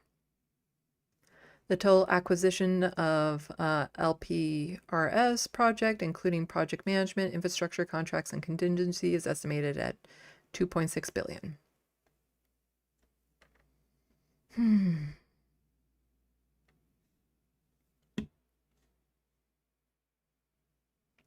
But you see, the thing is that Mark Carney, to those watching this channel, probably know by now, is a raging conservative. Like, absolutely just as conservative as they come, even more conservative than our last conservative government under Stephen Harper, which is pretty bad. And you know what? Some of the Liberal MPs, they're feeling it. They're feeling it, but they're not doing anything about it. And it's making things a little bit awkward. Normally, I hear these stories coming out of conservative governments when they're really unpopular. The thing is that the Carney government isn't exactly unpopular right now. It should be, but it's not, because it's getting away with all this bullshit because people who are just partisan liberal are just like, oh, the liberals are in power, we don't need to pay attention. Whereas if they were to pay attention, they'd realize, this isn't really a liberal government, is it? No, it's not. But because Mark Carney came in under the banner of a liberal, he's able to put through all of this conservative agenda with little to no pushback. Because the conservatives are happy that it's going through, and the partisan liberals, they're not challenging it. But turns out, it's making the workplace a little uncomfortable. And so Trending Politics says, new, reporting from this reporter here, reveals growing internal tension within the Liberal caucus, with MPs alleging that Prime Minister Mark Carney is tightly centralizing power and reacting harshly to internal dissent. He's being very authoritarian. And normally, like I said, I hear this sort of rhetoric coming out of conservative governments that are trying to crack down on their members. I can't say I've heard it be this bad with a Liberal government. So according to Liberals MPs speaking anonymously, Carney has adopted a strict top-down management style. One MP stated that the Prime Minister yells and punches down at caucus all the time, reportedly telling members, if you don't agree with our agenda, I don't want to hear it. Also, hearing a lot of this coming out of the Labour Party in the UK, where they want to, get rid of the fleas or something in their party. The thing is that if all the Liberal MPs who actually had a shred of integrity and principles were to decide to make their own party, step away, make their own party, there's enough of them, they would have more seats in the House than the NDP. They would already have party status right off the bat. And there'd be enough of them to force the Carney government to have to negotiate.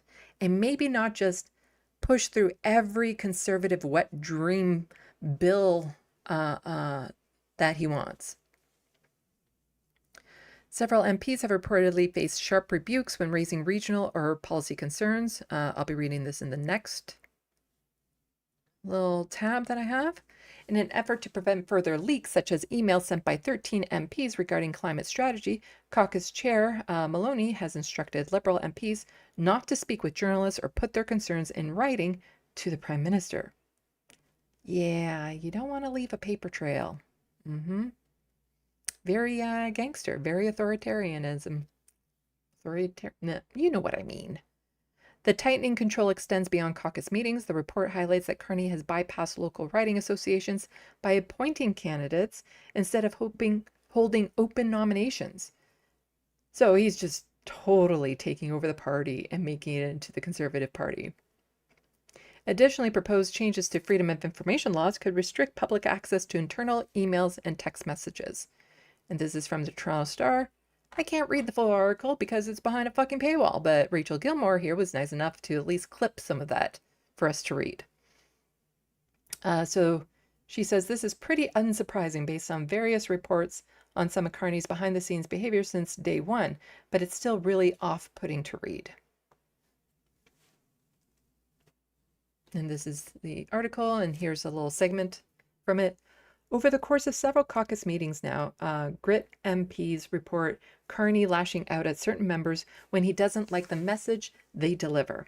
They include Nova Scotia MP Jamie Baptiste, Mick Ma from Cape Breton, raising concerns over negative perceptions of the government's changes to the Indian Act and receiving a stunning rebuke.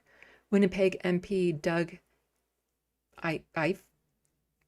Ilfson, a physician, being told not to come to the Prime Minister with his concerns over the lack of federal response to Alberta's two-tiered health care bill 11, and Laval MP Angelo Icano, who wanted the Prime Minister to visit his riding and was met with Carney insisting he'd been to Laval recently, though he had not.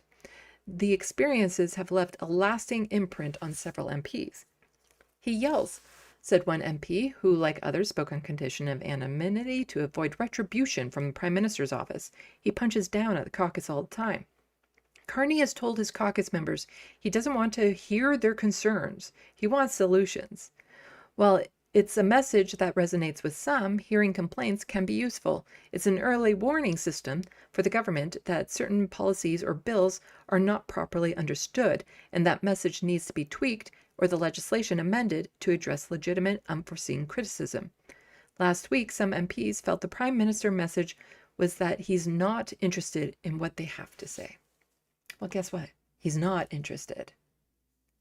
And a little bit more on, so this is how he likes to present, our healthcare situation here in Canada. So keep in mind, he's not saying anything about, what was it, Bill 11 in Alberta. So Alberta is a two-tiered healthcare system right now. But he's like, oh, to establish a better healthcare system, better hospitals and better clinics must be built. We are expanding and modernizing our healthcare infrastructure across the country so that you can receive the care you need when you need it.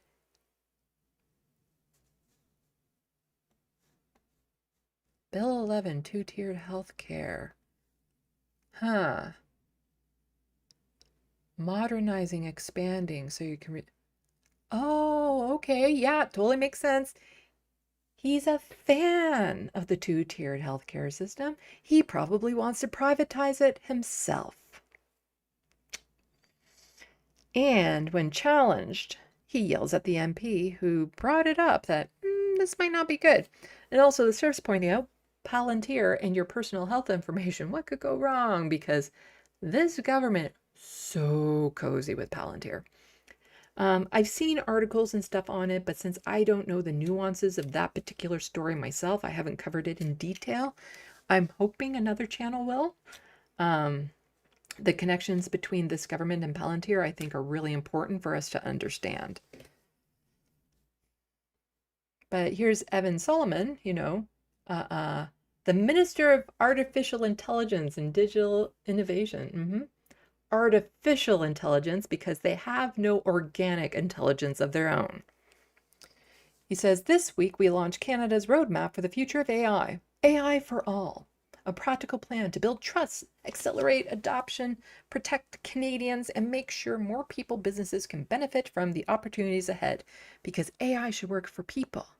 And that is how we build a stronger Canada together. They're all about that AI. Mark Carney even has this. We just launched Canada's new AI strategy for AI for all.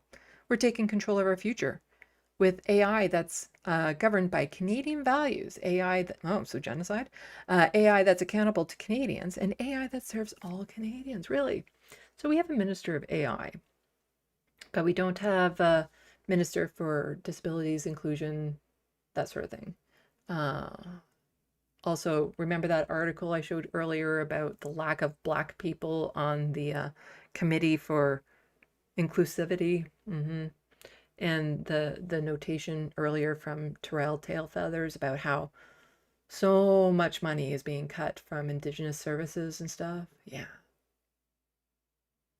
Because, all of that needs to be funneled into his primary agenda of AI. That's where his focus is. It's not on diversity in people and a better well-being, better quality of life for us. It's about being funneled into fucking AI. This is the full statement from June 4th. If anyone is interested in reading it, I will toss it into the SandBox.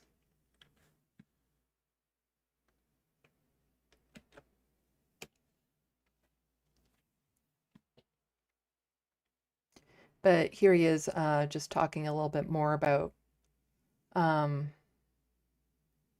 again, Mark Carney, when he was talking about the whole elbows up and how he would stick it to Donald Trump, and that's why a lot of people voted for him, was they wanted somebody who would really, really keep us safe from the Cheeto dictator. Instead, he just capitulates over and over and over again to the United States. He dismisses it. Doesn't take it seriously, has all those American contracts, which I talked about earlier when it comes to the weapons and stuff. He's Americanizing Canada. So of course he doesn't care that the rhetoric of the 51st state is coming up again, because Mark Carney wants Canada to be the 51st state. He wants Canada to be the United States. Because now available in Canada, knee pads for elbows with the Mark Carney brand all over it. So the serfs are pointing out he's already spent over $44 million on Palantir contracts to sell out his own citizens so he can enable permanent surveillance state. And he was quote tweeting Scott, who has this clip here. Carney says he's not considering expelling U.S. Ambassador Pete over Trump's latest 51st state post, adding, "It's an administration that we have to work with. We take the administration as it is." Yeah, not even a finger wag at that threat. Whereas that's basically what he ran his campaign on. The US president is once again making his 51st state jab, and the US ambassador to Canada reshared it. Is this an ambassador that Canada can work with, or is it time to ask him to leave? Look, the short answer is no to the second part of your question. And it's an administration that we have to work with. It's our biggest trading relationship. It's our biggest security relationship, many other relationships, and we work with that administration. We take the administration as it is and are working together on a number of areas.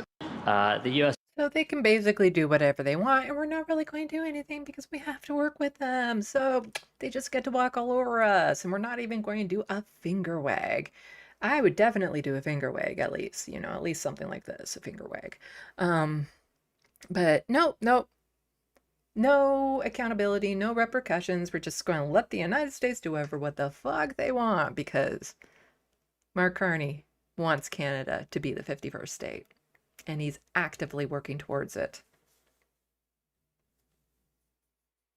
So a little bit more about turning Canada into a surveillance state from the serfs. He's turning Canada into a permanent surveillance state through contracts with Palantir, while the industry is reporting historic losses in hundreds of billions of dollars. And he's quote tweeting this, saying from Sitka Media, Carney outlines how the government will protect Canadians from the risks posed by artificial intelligence by making it everything. Let's hear what he has to say about this. I'm going to speed this clip up just a little bit because it's a bit longer. There we go. Canadians need to be able to develop the trust that AI will be governed in ways that reflect our values. We don't have trust in that. And what values are you talking about? The Zionist values that you seem to be supporting so much? To trust that they will share in its benefits. And for AI to benefit Canadians, it needs to create new opportunities for us and to be anchored in infrastructure that Canadians can control. Are Canadians really going to be controlling these American companies that are coming up here to make their data centers? Does that really help us get new jobs? Really? Under our strategy, the government will introduce new legislation, regulations, and standards to protect your data, your privacy, your children. We will modernize Canada's privacy laws and online safety legislation, ensuring that they are fit for an AI-driven world. We will expand Canada's AI Safety Institute with advanced research to evaluate AI models and to track emerging risks. We'll table consumer privacy legislation that ensures AI systems safeguard children's information from exploitation and harm, and we will make the development of cloud safety standards, child safety standards, a priority at. So AI will look after all of our surveillance. Our AI run by Palantir will look after all of our private information. And when they say keep kids safe, what they mean is that we will then have to use like government ID in order to access the internet and stuff, which is his own hiccups and stuff. And Palantir will have all of that information, all of it, to monitor us and stuff. What could possibly go wrong? Next month's G7 summit in Evian. This month's G7 summit in Evian. We will also enshrine Canadians' fundamental right to privacy, including by creating protections against harmful practices such as deepfakes and surveillance pricing. Yep. Well, Mark Carney's already said that he's okay with surveillance pricing.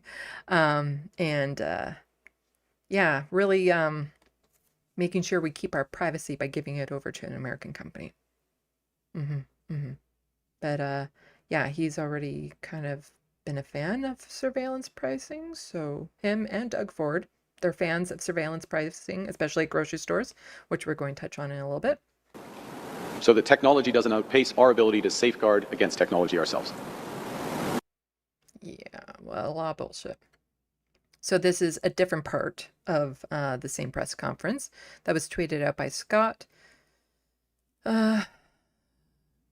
So in his recent encyclo, whatever, Pope Leo warned that the scale and speed in which AI is developing, and I quote, never has humanity had such power over itself. And he set the challenge of whether we would use that power for common good.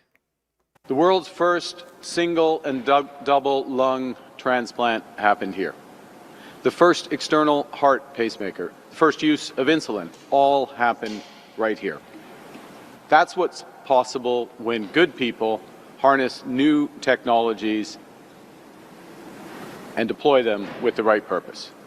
And that's what we must do today on a much broader scale, but at the same human level. Because artificial intelligence, the defining technology of our era, is here. Sorry, didn't you just say at the same human level? Oh, artificial intelligence, that's not human. It's not. No, AI is not human. That's a thing. It's definitely not. And you know, the idea that AI would have anything to do with like a lung transplant in the future, no, thank you. In his recent encyclical, Pope Leo warned that the scale and speed at which AI is developing, and I quote, never has humanity had such power over itself. And he set the challenge of whether we would use that power for the common good. And Mark Carney is very committed to making sure that that challenge goes unmet. This is not being used for the common good. Question isn't whether AI will transform our lives, it will. AI is already changing how we work, how we learn, and how we connect. Yeah, people are losing jobs and becoming less educated because of AI. The question is, will it improve the lives of all Canadians or benefit only a few? The second one, yeah, the second, it will not benefit all Canadians and it will only benefit a small few. You got it. It's not a question, really. I think a lot of us know this already, but the fact that it's even a question is a problem. It shouldn't be a question. If it's so good, it shouldn't be a question as to who it would benefit. Because we all know this. The Serfs tweeted this out. Every politician who's pushed AI should be forever remembered as a snake oil salesman willing to sell out their own constituents, lying to our faces while the writing was on the wall for all of us to see. Canadian employers are paying the price after AI proves unstable to replace layoff staff, per the Globe and Mail. Thousands of CEOs admit AI had no impact on employment or productivity, and it has economists resurrecting a paradox from 40 years ago. AI is the greatest money-wasting scheme humanity has ever invented. AI firm loses over $300 billion as revenue forecast disappoints investors. Anthropic attracts $2 billion from investors as OpenAI loses appeal. Yeah. But despite all of that, despite the fact that nobody wants this, that it's only going to benefit the small few, from CBC, supersized data centers are coming to Canada. One province is at the epicenter. You'd never guess which one. Alberta. So far, Canada has 5 hyperscale data centers. Another 96 are in development. This is not getting reported on nearly enough. People need to know this is happening. They need to know where so that they can shut it down before they actually get built. A new national AI strategy by the federal government this week comes at a time when the country is confronting a wave of new high-powered data centers, while public sentiment could be souring on the impacts of the new technology. Data centers have long been under the radar for many Canadians, but that's about to change. And part of the reason why that's changing is because people are becoming more vocal in the United States, where there's already an abundance of them, and they're winning some of those fights. They're preventing them from getting into some cities. They're shutting some of them down. And the more they fight and win, the more people from other countries will realize, hey, we can do the same thing. It's possible. It's doable. So new research from York University points to a dramatic shift in data centers in the country.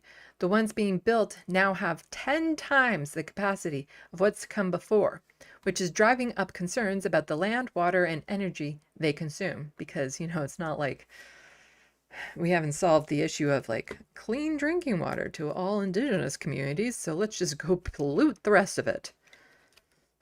Alberta is at the epicenter with available energy, streamlined regulations, and open arms by the government. Yes, Danielle Smith.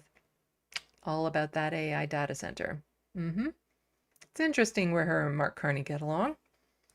He doesn't say anything about Bill 11 and the two-tiered healthcare system. He doesn't say anything about trans rights being stripped away from children. But he's more than happy to build pipelines and data centers with Danielle Smith.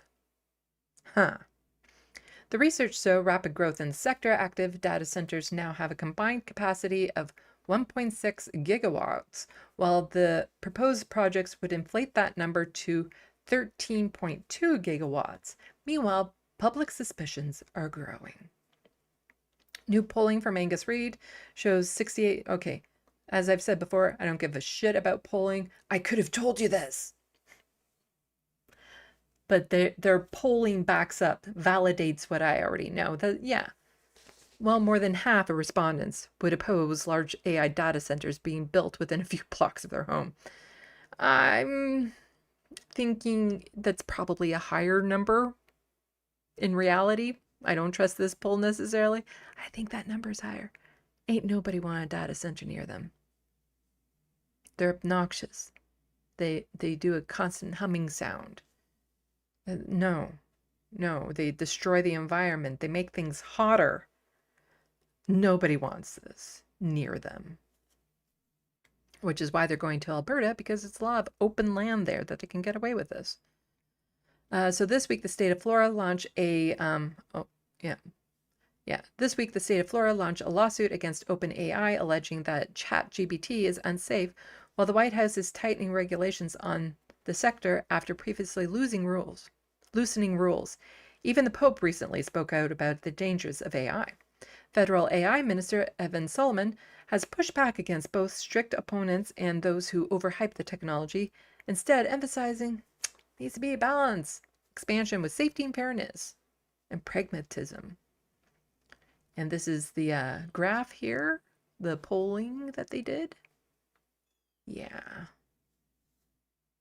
Quebec, there's something wrong there.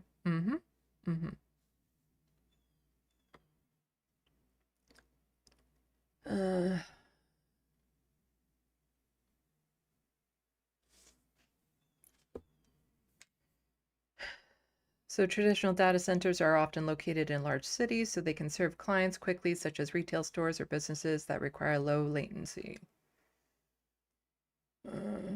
In fact, about 41% of active data centers are in Ontario, while only about 10% are in Alberta, according to latest research. Alberta is calling. If all the proposed or under construction projects are completed, then Alberta would be home to 90% of the country's data centers.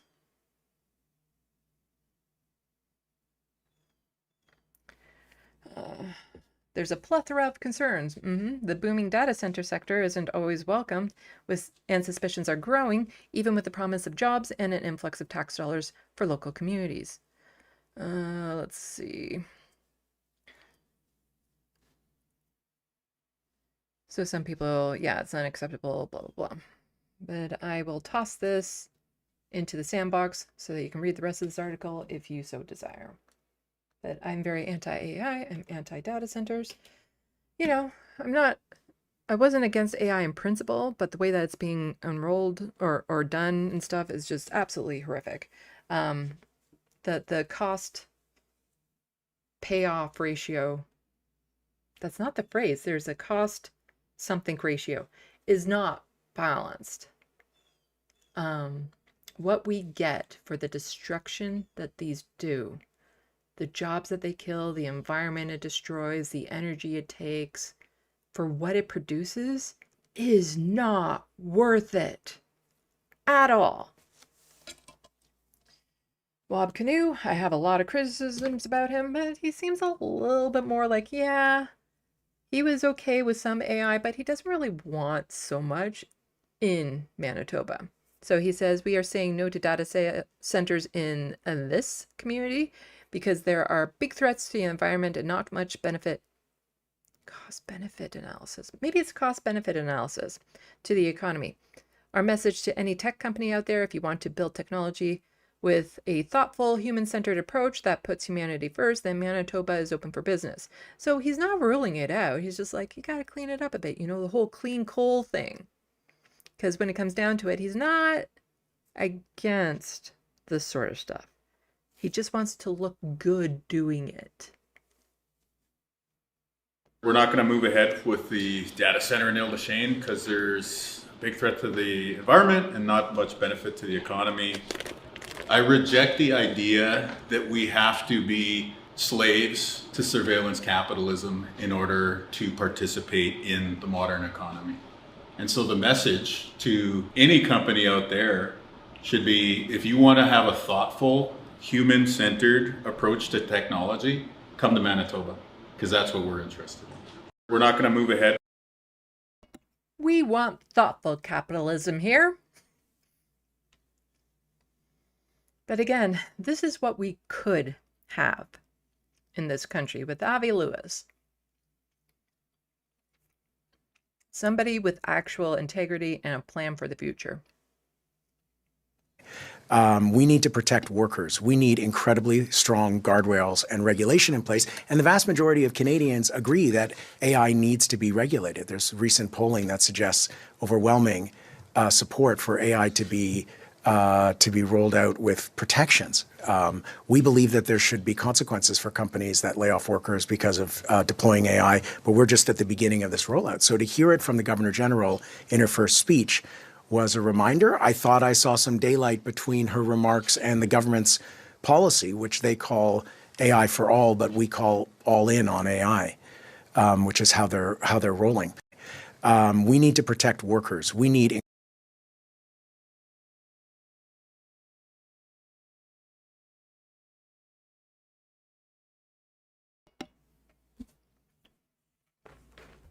So all this investment and attention put into AI centers, weapons, all that sort of stuff. Meanwhile, the way to handle this, apparently, there's an opinion in the Globe and Mail.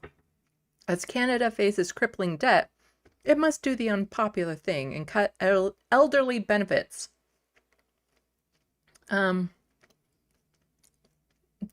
It's an opinion, and my opinion is go fuck yourself with your middle finger to the point that you shear down your nail. How about that?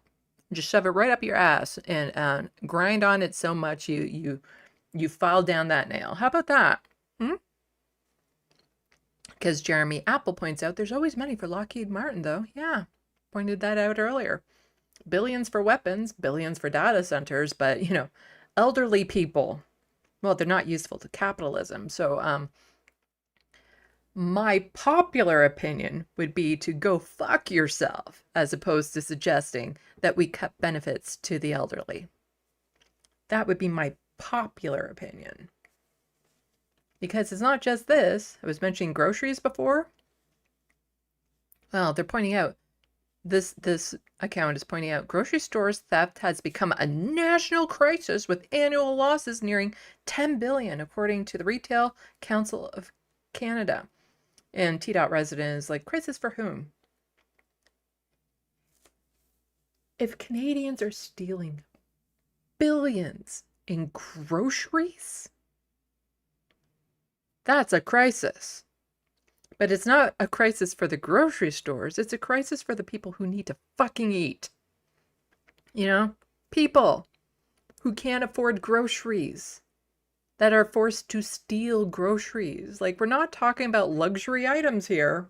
You kind of need food to survive.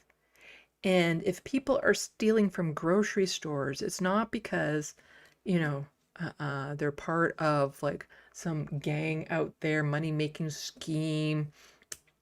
All of that's, it's for survival. But billions for weapons, billions for AI centers, which will take your jobs. And I was reading a tweet somewhere else. I think I might have it for Wednesday's This Space appearance. But it's like all this fear of, they try to make us scared of immigrants coming over and taking our jobs. Oh, it's the immigrants, it's the immigrants. Meanwhile, no, it's the AI that's already here that's going to take away your jobs. You don't have anything to fear from immigrants. You have everything to fear from AI.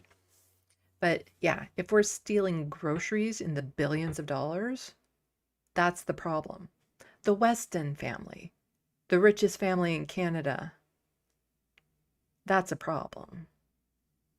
Because they own these grocery stores and they jack up the prices to the point where people need to steal to survive. Okay. I can shut down what one? Not that one. Not that one. Not that one. Oh. That one I can close.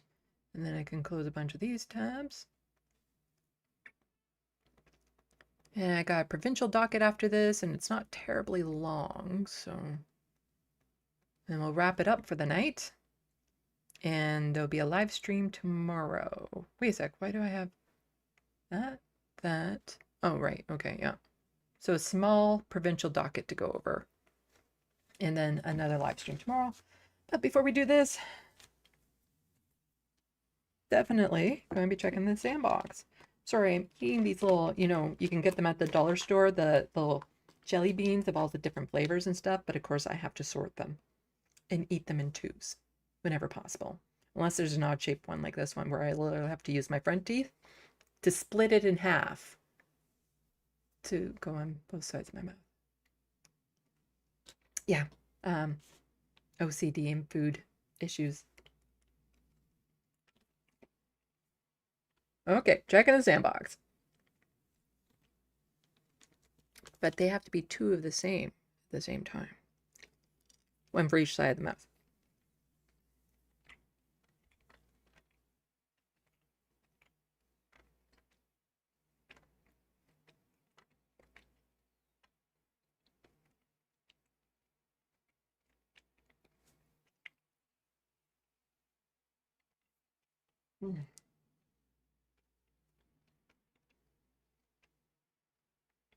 Somebody was asking me at the festival on Saturday, before they bought my book, they were like, oh, I just want to confirm, is there any AI involved with this? It's like, hell no.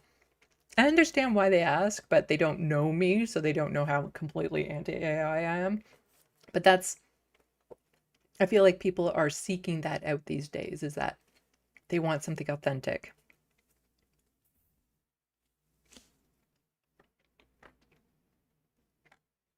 Oh, Looney Tunes has decided to drop into the SandBox. Hello.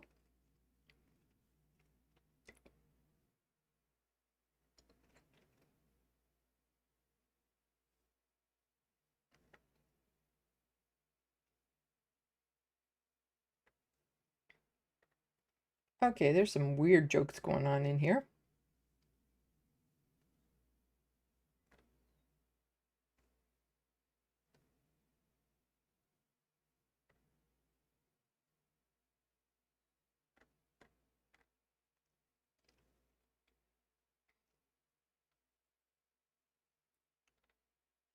Okay.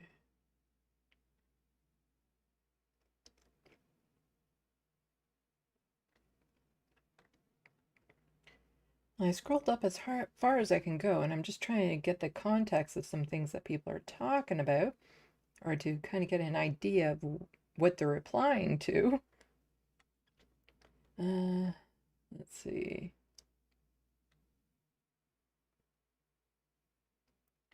It's the statement from the government. Okay. Philip Blair, when someone yells at you, it's very important to do the exact opposite of whatever they're yelling at you about. That way they'll learn being a monster doesn't work with this person. Yeah, I don't respond well to being yelled at.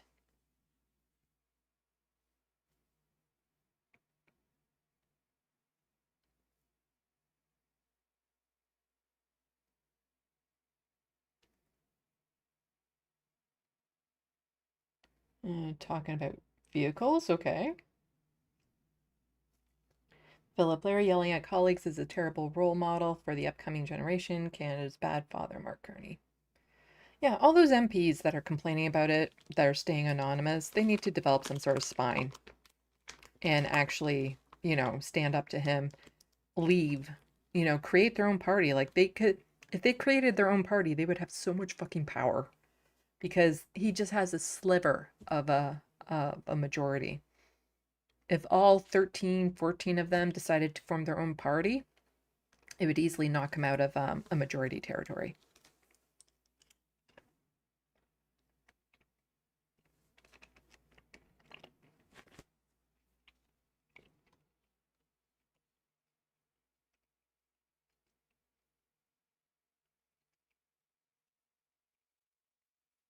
So like the way they also want online age verification, Palantir massive data centers, Flock, etc. at the same time globally makes me think something is up. Yeah.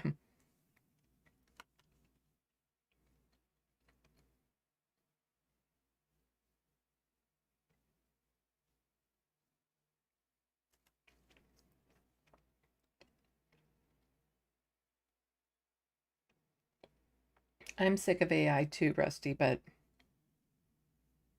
it enrages me. As an artist, yeah. Or just a decent human being that wants people to have real jobs and authenticity in their lives and speak to real humans and get actual information as opposed to just quotes made up by AI and all that sort of bullshit.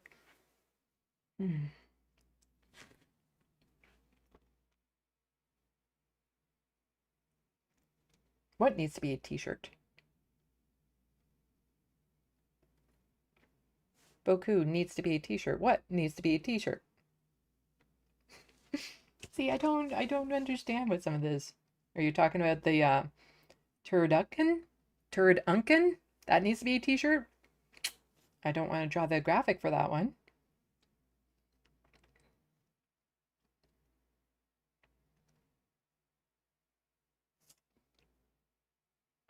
Isidore, I heard about screwworms being a problem. I think the Majority Report covered that, actually. Okay, talking about lung transplants and AI. Okay.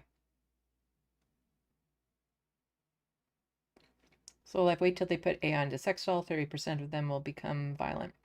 They're already putting variations of AI into sex dolls to make them a little bit more interactive.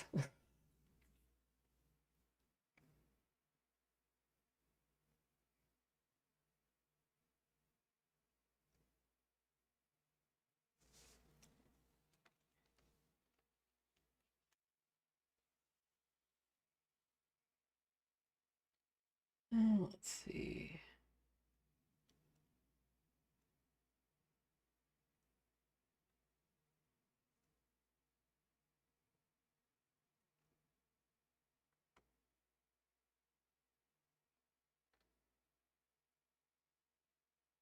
Yeah, it wasn't return on investment. It's like a cost benefit analysis that I was looking for. Hermit, virologist.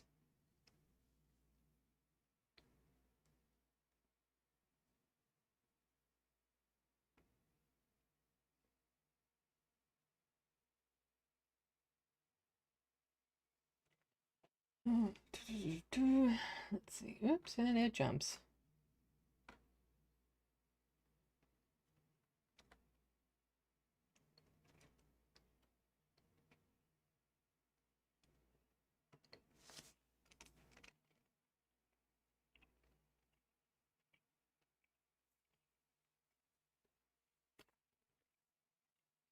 I hate chewing in front of people.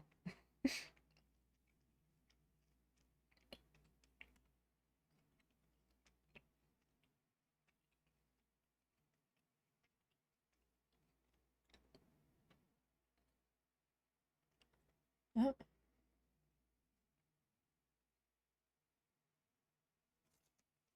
Yeah. I know, Boku. 15 minutes from now, Sandy's going to ask what was 15 minutes ago and not going to remember. Of course not. No idea.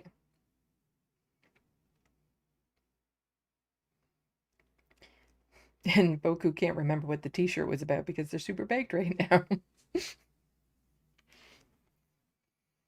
You see, this is why I have to check the SandBox regularly so that I don't get too far behind.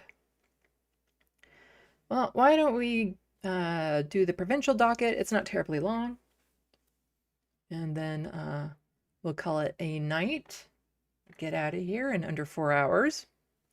And there'll be a live stream tomorrow night to cover the ongoing genocide here in Canada of Indigenous peoples and the risk of a genocide of trans folks.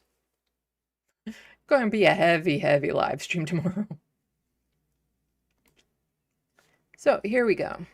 So Bev is just saying, because there's this. Bev is quoting Tina, and Tina Yazdani is saying this. The Ford government confirms the Ontario legislature will begin a 102-day summer break today, not returning until October 27th. Government House Leader Steve Clark explains the province doesn't want to interfere with the municipal elections, so they'll return the day after. Yeah. Doesn't want to interfere with the municipal elections, like, you know, when Doug Ford changed the boundaries during an election. Or how he's removing positions that people get voted into so he can appoint regional chairs and school board members and stuff like that. Yeah. But he doesn't want to interfere with elections. No. And so Bev had quote tweeted that, just saying, so let me get this straight. Doug Ford can take a 102-day summer break with full pay, taxpayer-funded pensions, benefits, travel budgets, and perks, while classrooms are overcrowded, hospitals are understaffed, ERs are closing, and families are struggling to survive? Teachers are being told there's not enough money for smaller class sizes, educational assistance, special education supports, or properly funded public schools. Healthcare workers are burning out. Parents can't find family doctors. Students are falling through the cracks. But Queen Parks get a 3-month plus vacation. How is this acceptable? Before anyone says politicians still work behind the scenes, most Ontarians don't get 102 days off with 6-figure salaries and guaranteed pensions while the system we pay for collapses around us. Public education and healthcare are not luxuries. They are the backbone of a functioning society. Maybe if politicians had to live in overcrowded classrooms, wait 14-hour in ERs, or watch children lose supports because there aren't enough EAs, they'd stop treating public services like a budget line to cut while protecting their own comfort. Ontario deserves better than a government that always seems to find money for itself while telling everyone else to lower their expectations. And a little bit more on this because Tina Yazdani, who lost her job, we're going to get to that. It's City News. Well, I'm sure Doug Ford was very happy about that. I have no evidence or proof he was involved with her firing. But he seemed very happy with it. Well, she gets to continue to be a thorn in his side because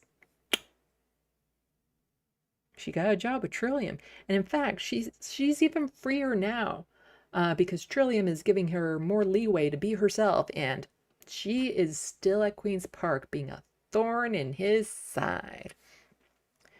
So Doug Ford says, no one can question my work ethic. As his government begins an extended 5-month summer break, Ford argues his schedule is jam-packed over the coming months. And, well, let's listen to him claim just how he's the most worked person in all of the world. No one can question my work ethic. They can't even jam. The next 3 months, I am jammed from 6 in the morning. I don't get home till midnight every single night. We're going to get out there and I don't even want to know what he's doing then. It just, he's busy with all the corruption he's doing. We're going to sell Ontario and I'm heading over to. Wait a sec, did he just say we're going to sell Ontario? Out there, and we're going to sell Ontario.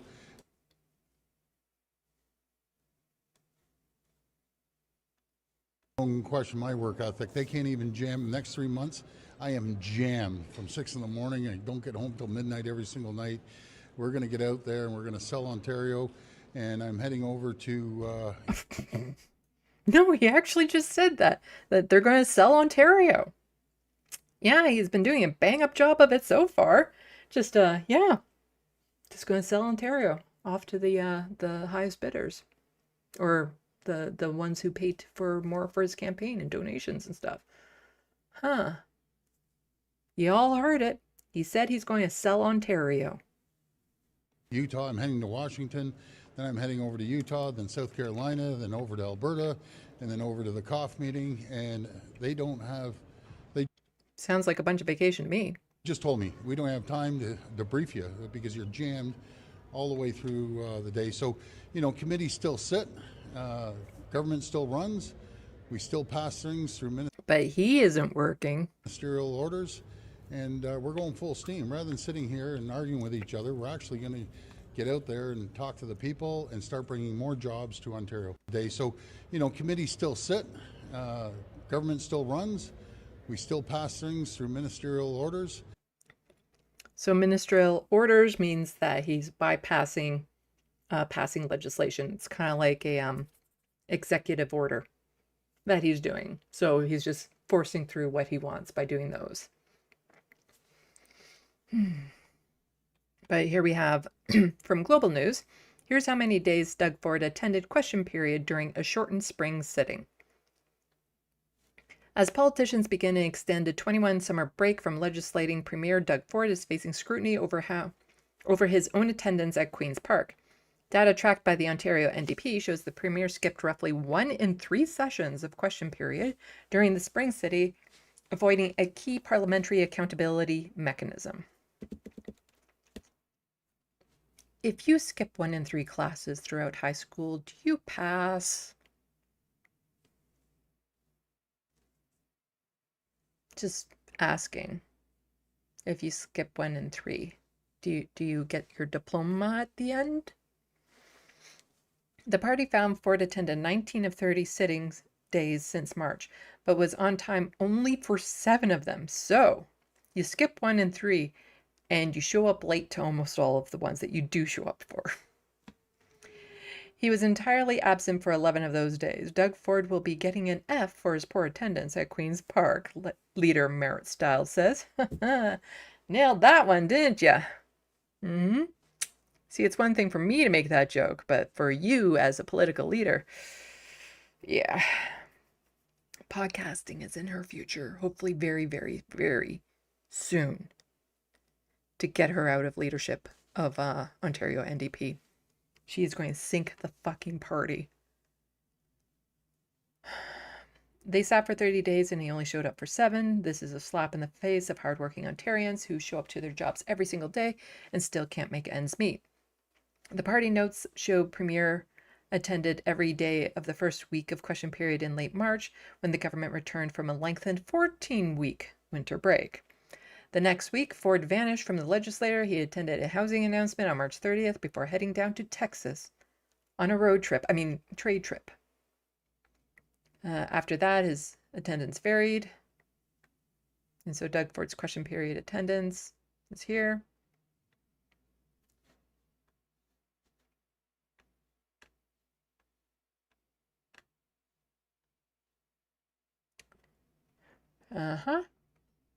Ontario Liberal leader John Fraser says the Premier's spotty attendance was disrespectful. What it shows really is... Fuck, was this written by AI? What it shows really is... That can't be a real quote. That must be a typo. AI something. What it shows really is a lack of respect for what happens in question period, which is accountability, he said. It's a lack of respect when it doesn't answer questions, when he doesn't answer questions, or at least some questions that are directed at him. It's a lack of respect for people of Ontario. It's not because I'm asking questions on behalf of people of Ontario. Ford himself said he found it hard to fit in his briefings and other events when the legislators sitting, arguing, and the government runs smoothly when politicians aren't at Queen's Park. Yeah, it runs so smoothly when we're not there. Now, again, this is who we could have as a federal leader. I'd love to see someone like Avi Lewis step up to be provincial leader of the NDP. Because we need more of this. We need calling out people. We need to make the public aware of what the Doug Ford government is trying to do. Marit Stiles should have stepped the fuck down. And we need to get somebody that starts with an A or a Z to run. And I say that because you have Avi Lewis, AOZ, Zach Polanski, and Zoran Mandami. So it's an AZ dynamic. So if you know anyone in Ontario whose name begins with an A or a Z and is progressive, get them to fucking run.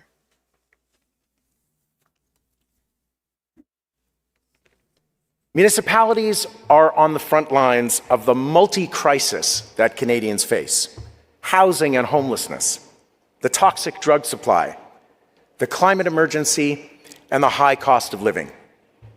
Added to those are looming new challenges today.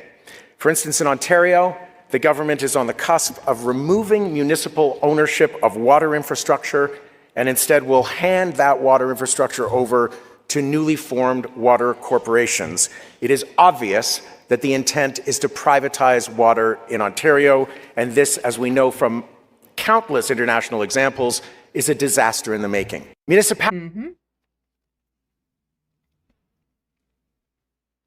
Now, Mike Schreiner, I actually like. He's the leader of the Ontario Greens. I liked his policy. I think he even presented well, but for some reason, he's just not grabbing people's attention. But I think if people were actually paying attention to what he was saying, as opposed to just dismissing him because he's the leader of the Green Party, there could have been like a viable option within our last election. But they got, what, 2 seats? Maybe? So he says, my heart goes out to the more than 160 residents of Matamagmi First Nation forced to evacuate their homes because of worsening wildfires. This is what climate change looks like, and the province needs to be better prepared. It's time for Ontario to have a real wildfire management plan. Now, we already know, because I've covered it before, that the Doug Ford government has cut millions from forest fire prevention and resources and stuff. So keep in mind that Avi Lewis here is saying, and I've seen articles on it before and stuff too, Doug Ford is planning on privatizing our water during a climate crisis that will really restrict the amount of fresh water that anyone can get. And wildfire season has already started. It might not be big all over the news yet, but it's already started and already has caused an evacuation here in Ontario. And so this is the article from CTV News. Wildfire evacuees and pets arrive in Barrie as Northern Ontario forest fire continues. Now, that's the thing about a lot of Northern Canada, is that we have a lot of remote communities in the middle of a very tinder dry forest. And so it is sadly very common for entire communities to have to be evacuated. Some of these communities, they all have to be flown out because there aren't roads that they can actually access. Or there's like a single road and there are hundreds of kilometers away from the nearest community. So how do you fight fires up there?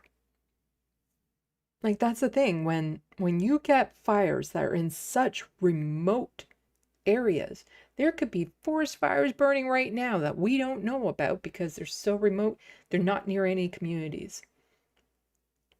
How do you fight those? How do you get enough people and resources into those areas to fight those? So more than 160 residents from a First Nations community and their beloved pets are on their way to Barrie after a fast-growing wildfire identified as Timmins 9 forced mandatory evacuation of the community. CTV News has learned that some of the evacuees were transported to Barrie by bus, while others left the area in their own vehicles. Many families who had arrived brought their pets, including dogs, cats, and birds, as they fled from the dangerous conditions. I can't imagine having to leave all your belongings behind, just scooping up your pets and your loved ones and then leaving all of your belongings behind. Like, I think of all my artwork, all the things that I simply cannot ever replace. The ashes of my cat, the ashes of my grandmother, everything in here that makes this a home.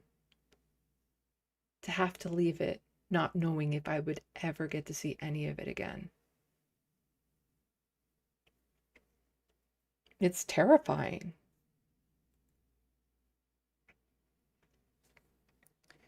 The Ontario SPCA and Humane Society said it was on hand to help evacuees arriving to the city, providing pet food, crates, bedding, collars, and leashes. And this is very good that they stepped up to do this, because there's no guarantee if you're being evacuated from a community that wherever you go to will support your animals. And so some places they've had to leave animals behind or abandon their pets and stuff in order for them to have shelter and whatnot. You can be damn sure I wouldn't be leaving my cats anywhere. But some people have no choice. Some people, the evacuation starts and they're at work and they can't get home to get their pets and stuff. So thankfully, the SPCA and Humane Society stepped up to help these people. We were ready with emergency supplies, said the OSPCA over social media, to help keep animals safe and comfortable during this difficult time. A voluntary evacuation began Tuesday, but the sudden growth of Timmins 9 prompted the mandatory order Wednesday, June 9th. The leadership of the First Nations has declared a state of emergency and ordered an evacuation because of a nearby wildfire that poses serious risk to the health and safety of the community, read a statement from First Nations chief and councillor earlier this week. Leadership has determined that the evacuation is necessary to protect community members from escalating threat. On Thursday morning, Ontario forest fires reported the blaze had grown to 2,945 hectares and remains out of control. Aerial fire suppression crews were on scene, while Ministry of Natural Resources confirmed ground crews would also deploy. I think ground crews would also deployed. Confirmed ground crews would also be deployed. Teams are actively battling the fires, and Ontario Forest Fire reports that hot, dry, windy conditions continue. Oh, it's going to be a brutal wildfire season. Every year just seems to get worse and worse, and entire communities are just wiped off the map. People lose their lives. The environment is destroyed. Animals killed.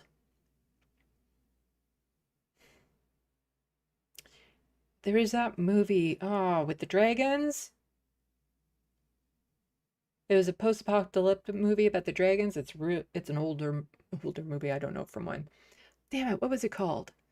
And they were in England, I think, but it was still focusing on Americans who somehow made it over to England despite the air being taken, and the dragons would burn everything with their fire so that they could eat the ash. And so this is basically prepping the world for that dragon apocalypse. Fuck, what was the name of that movie? Somebody has to know the name of that movie. Where they thought there was all these male and female dragons, but it turned out there was like one male dragon or something. And if they killed that male dragon that was in England, then all the dragons would eventually die. Fuck, somebody knows the name of that movie. Anyway, on to some fighting back news. Love this story. This is from Toronto Life. Ex-City News reporter Tina Yazdani is suing Rogers for $650,000. This is about to get messy. Go for it. I think Matthew McConaughey was in it. Rain of Fire! Boku got it! Yeah, Tina Yazdani suing Rogers for $650,000. I hope she gets every penny and then some. After being fired from City News last April, Tina Yazdani, a former reporter for the program, has launched a $650,000 lawsuit against Rogers, its parent company. In a statement of claim filed with the Ontario Superior Court of Justice on May 28th, the Queen's Park correspondent alleges that she was terminated because the company's new management found that her long-standing reporting style was inappropriate, unnecessary, confrontational with politicians, and violated Rogers' journalistic standards. Yazdani is seeking just over $150,000 to cover the wages she would have earned during an 18-month notice period, which she said she was entitled to, plus $500,000 more in punitive and moral damages. For nearly 8 years, she reported on in the same assertive, accountability-focused manner that City News had long encouraged in all their journalists, and at no point was she advised that pursuing politicians for answers was contrary to any Rogers policy. Yazdani claims reads, all the material times Ms. Yazdani followed the established editorial process, with her scripts, footage, and story framing being reviewed and approved by producers with full access to raw materials. Rogers cannot now categorize as misconduct work that its own editorial team vetted and authorized for broadcast. None of the allegations of her statement have been proven in court. And then it goes into some of the history of when she was first hired and stuff. And talks about the stories that really got under Doug Ford's skin. I mean, that Rogers was really upset about. And a couple of her stories that were pulled off air, which I've covered before. But I'll toss this into the SandBox so that people can read this more if you like.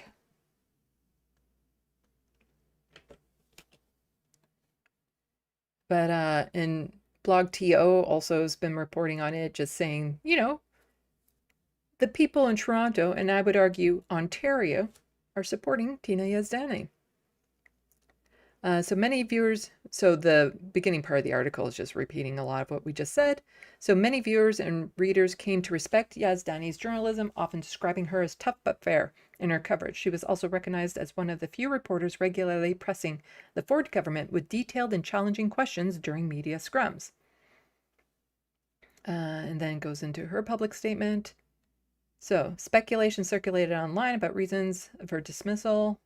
Meanwhile, support for Yazdani has been pouring in, with Toronto residents rallying behind her decision to take legal action against her former employer. She's going to win this suit. And go, Tina, kick their asses. Tina Yazdani is speaking her truth. Taking action and speaking her truth. Love it. I stand with Tina Yazdani. Professional and honest journalism is hard to come by. Tina did it all and attempted to hold Ontario's politicians to account. In other words, she did her fucking job.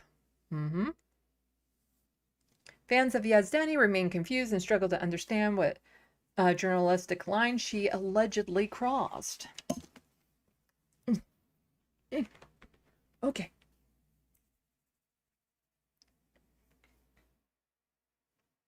If asking politicians questions and highlighting where they lie when they lie is against Rogers' journalistic standards, what exactly are Rogers' standards? So she was terminated because she was good at her job? Journalists are expected to be adversarial towards power, or else it's just state media. This is stunning. Tina Yazdani is among the top political reporters in the country, and I'm glad she's doing this. Maybe a few more of us should do the same. Are you a reporter? You said more of us. Anyway. Sounds like CBS and what they are doing the journalists, i.e. 60 Minutes. Despite her sudden exit from City News, Yazdani returned to Queen's Park, beat within weeks, joining political news outlet The Trillium.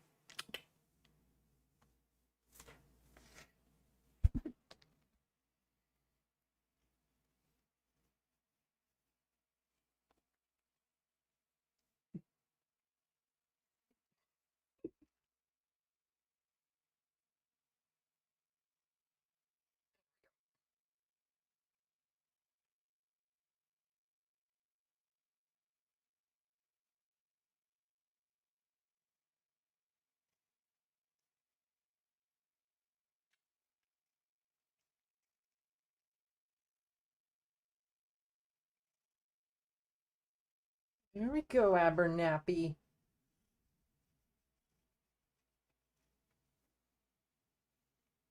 Say hi to the camera. Say hi to the camera over there. Over here.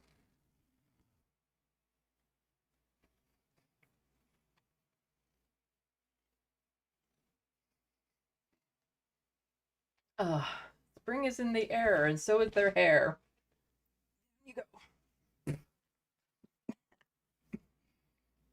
The two of them have just been shedding like crazy.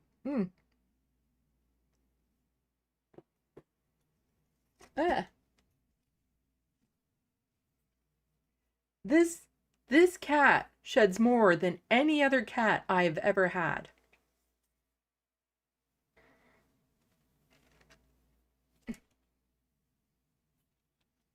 I guess you couldn't see that. Anyway.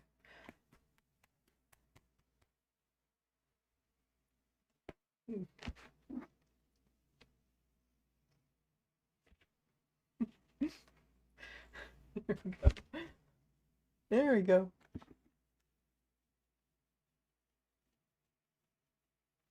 Super kitty.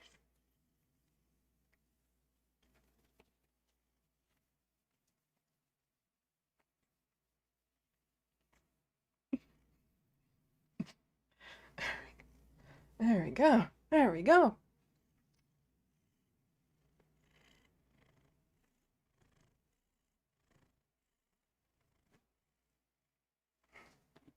Down you go. Ugh. Okay, so like I said, there's going to be a live stream tomorrow covering some very heavy topics. But it's important that we do that because they need to be talked about. So with that, go and check the SandBox.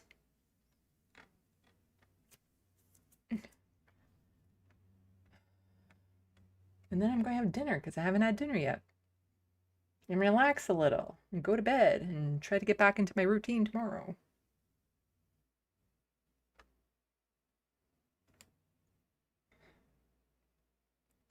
Okay, remember the 15 minutes from now comment. Get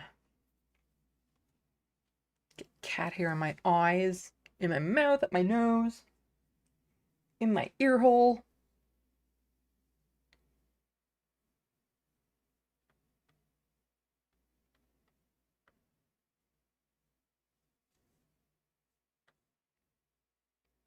People talking about mushrooms.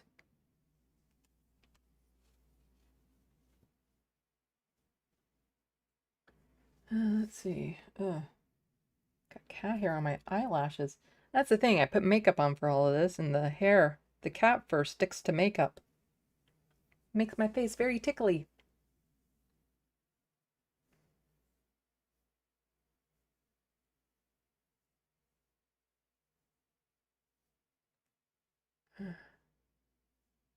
Boku. LOL. Z? Yes, we say Z up here in Canada. Actually, we don't really. Only when we're trying to be Canadian do we actually say Z. Because, you know, the American lingo picks up over here and we tend to say Z. But it is properly pronounced here in Canada as Z.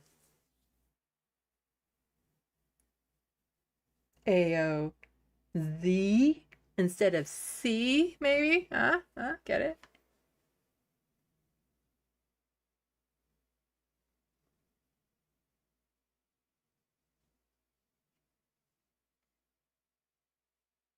Boku saying, I'll be AOZ +1. BOZ. Mm-hmm.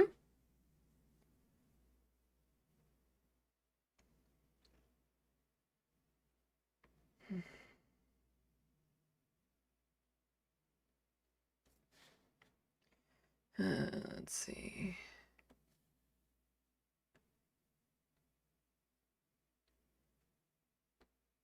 Boku got the game, the movie. Yeah, yeah.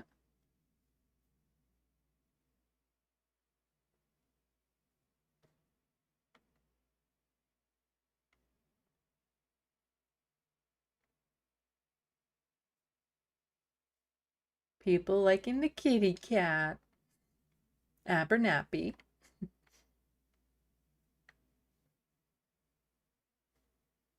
Yeah, it's unfortunate you guys can't pick up on the purring that he's doing. But I hear it.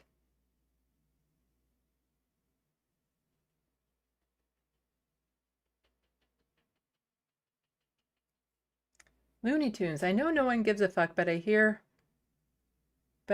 tell Zionist Ben Gweeb has a late night talk show of his own on YouTube, which could mean he's left TYT. Could it be? I don't know.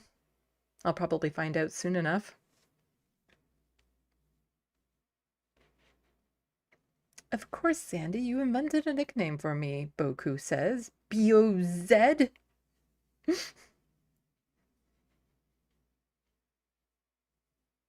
The Wild West says, I've always said Zed. Well, you see, in my area of southwestern Ontario, there's a radio channel that I like listening to, and it's called Z1035. And they always said Z instead of Z because it kind of rhymes more with the 3. So it's Z1035. And I even remember back when they first changed it to that, because it used to be called something else. I'm like, that is not very Canadian of them. They should really, they should be changing it to Z1035, but it doesn't sound the same. And they changed it to Z1035 so that it would, and I find a lot of times Canadians will just say Z instead of Z, unless they really want to point out they're Canadian and confuse Americans. Let's see if anybody is live right now that I can pass you on to.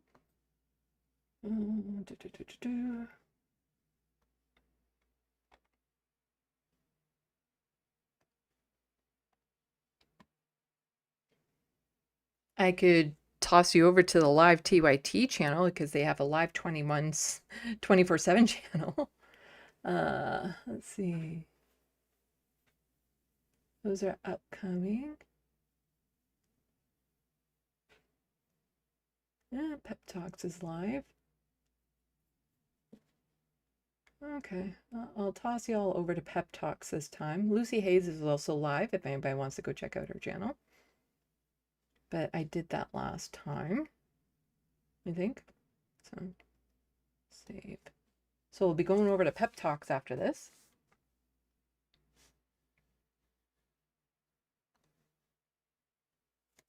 Yeah, so tomorrow night I'll be doing a shorter live stream on some really horrific stuff, so please tune in for that. Wednesday will be my This Space. I didn't make it last week because I was just burning out getting ready for the vending market festival thingy. And yeah, it didn't go as well as I had hoped, but it wasn't, you know, worst case scenario. It is what it is.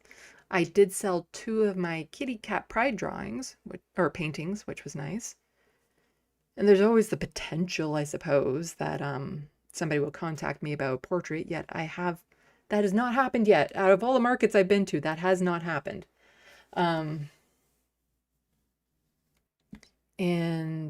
I also will not be able to do a live stream next Monday, or next Sunday, I mean, or Monday. It will most likely be Tuesday. So there is that. I will most likely be doing my next news live stream on Tuesday, because I have my little vending market this Saturday, but it's also like a little mini vacation for me. I get to camp at the property overnight, which is nice and fun. I got some massively big marshmallows to try to roast. That should be interesting. I'm not in the GTA, Matthew. I'm near it. I'm not in it. But that's everyone in Ontario.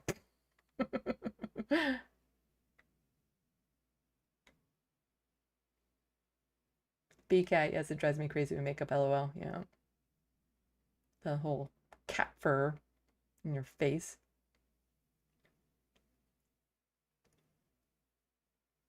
And I'm hoping to get back to my routine, getting to the gym and working on my TYT essay so I can get that done.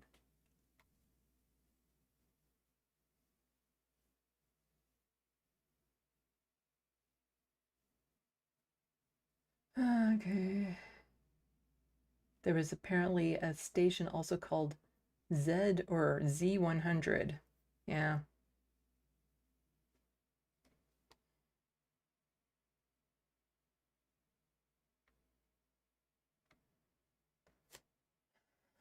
Let's see.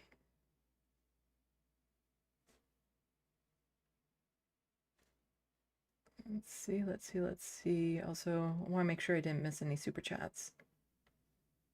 Got that. Membership, gifted membership. I think I mentioned all the gifted memberships, yep. And super chats, okay. Pretty sure I caught all of them. I'm not a huge fan of s'mores, Boku, because you're saying don't forget the chocolate and graham crackers. No, I love roasting marshmallows. But I'm very tempted to try a banana boat. Last time I did that, I was a kid. I'm just worried it will make me sick. So what it is you get a banana and you wrap it up in some layers of tinfoil and then you slit it open and you slit through the skin of the banana too and you kind of open it up and then you put chocolate chips and marshmallows in it and you let it cook on the fire for a bit so it gets all melty and gooey together. And I was tempted to also maybe add peanut butter to that. And they were called banana boats and I'm very tempted to do that. I'm just worried that it will make me sick.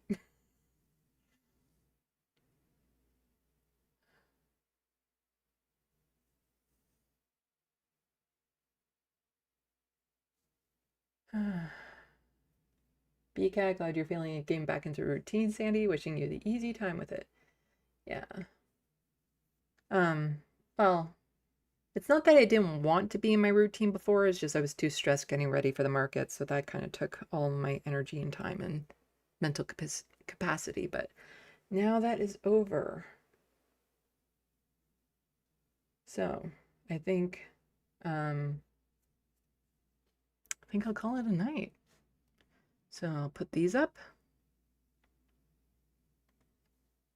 Please buy my book. This is the reason why I need to get the TYT essays done so I can get through this. Oh.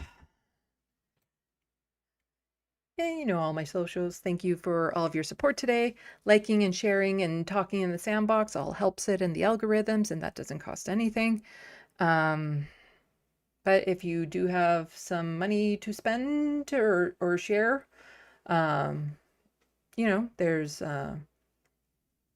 Patreon, become a member, super chats, purchase something off my wish list. I still don't know if it works because I had to put in a new, oh fuck, what was it called?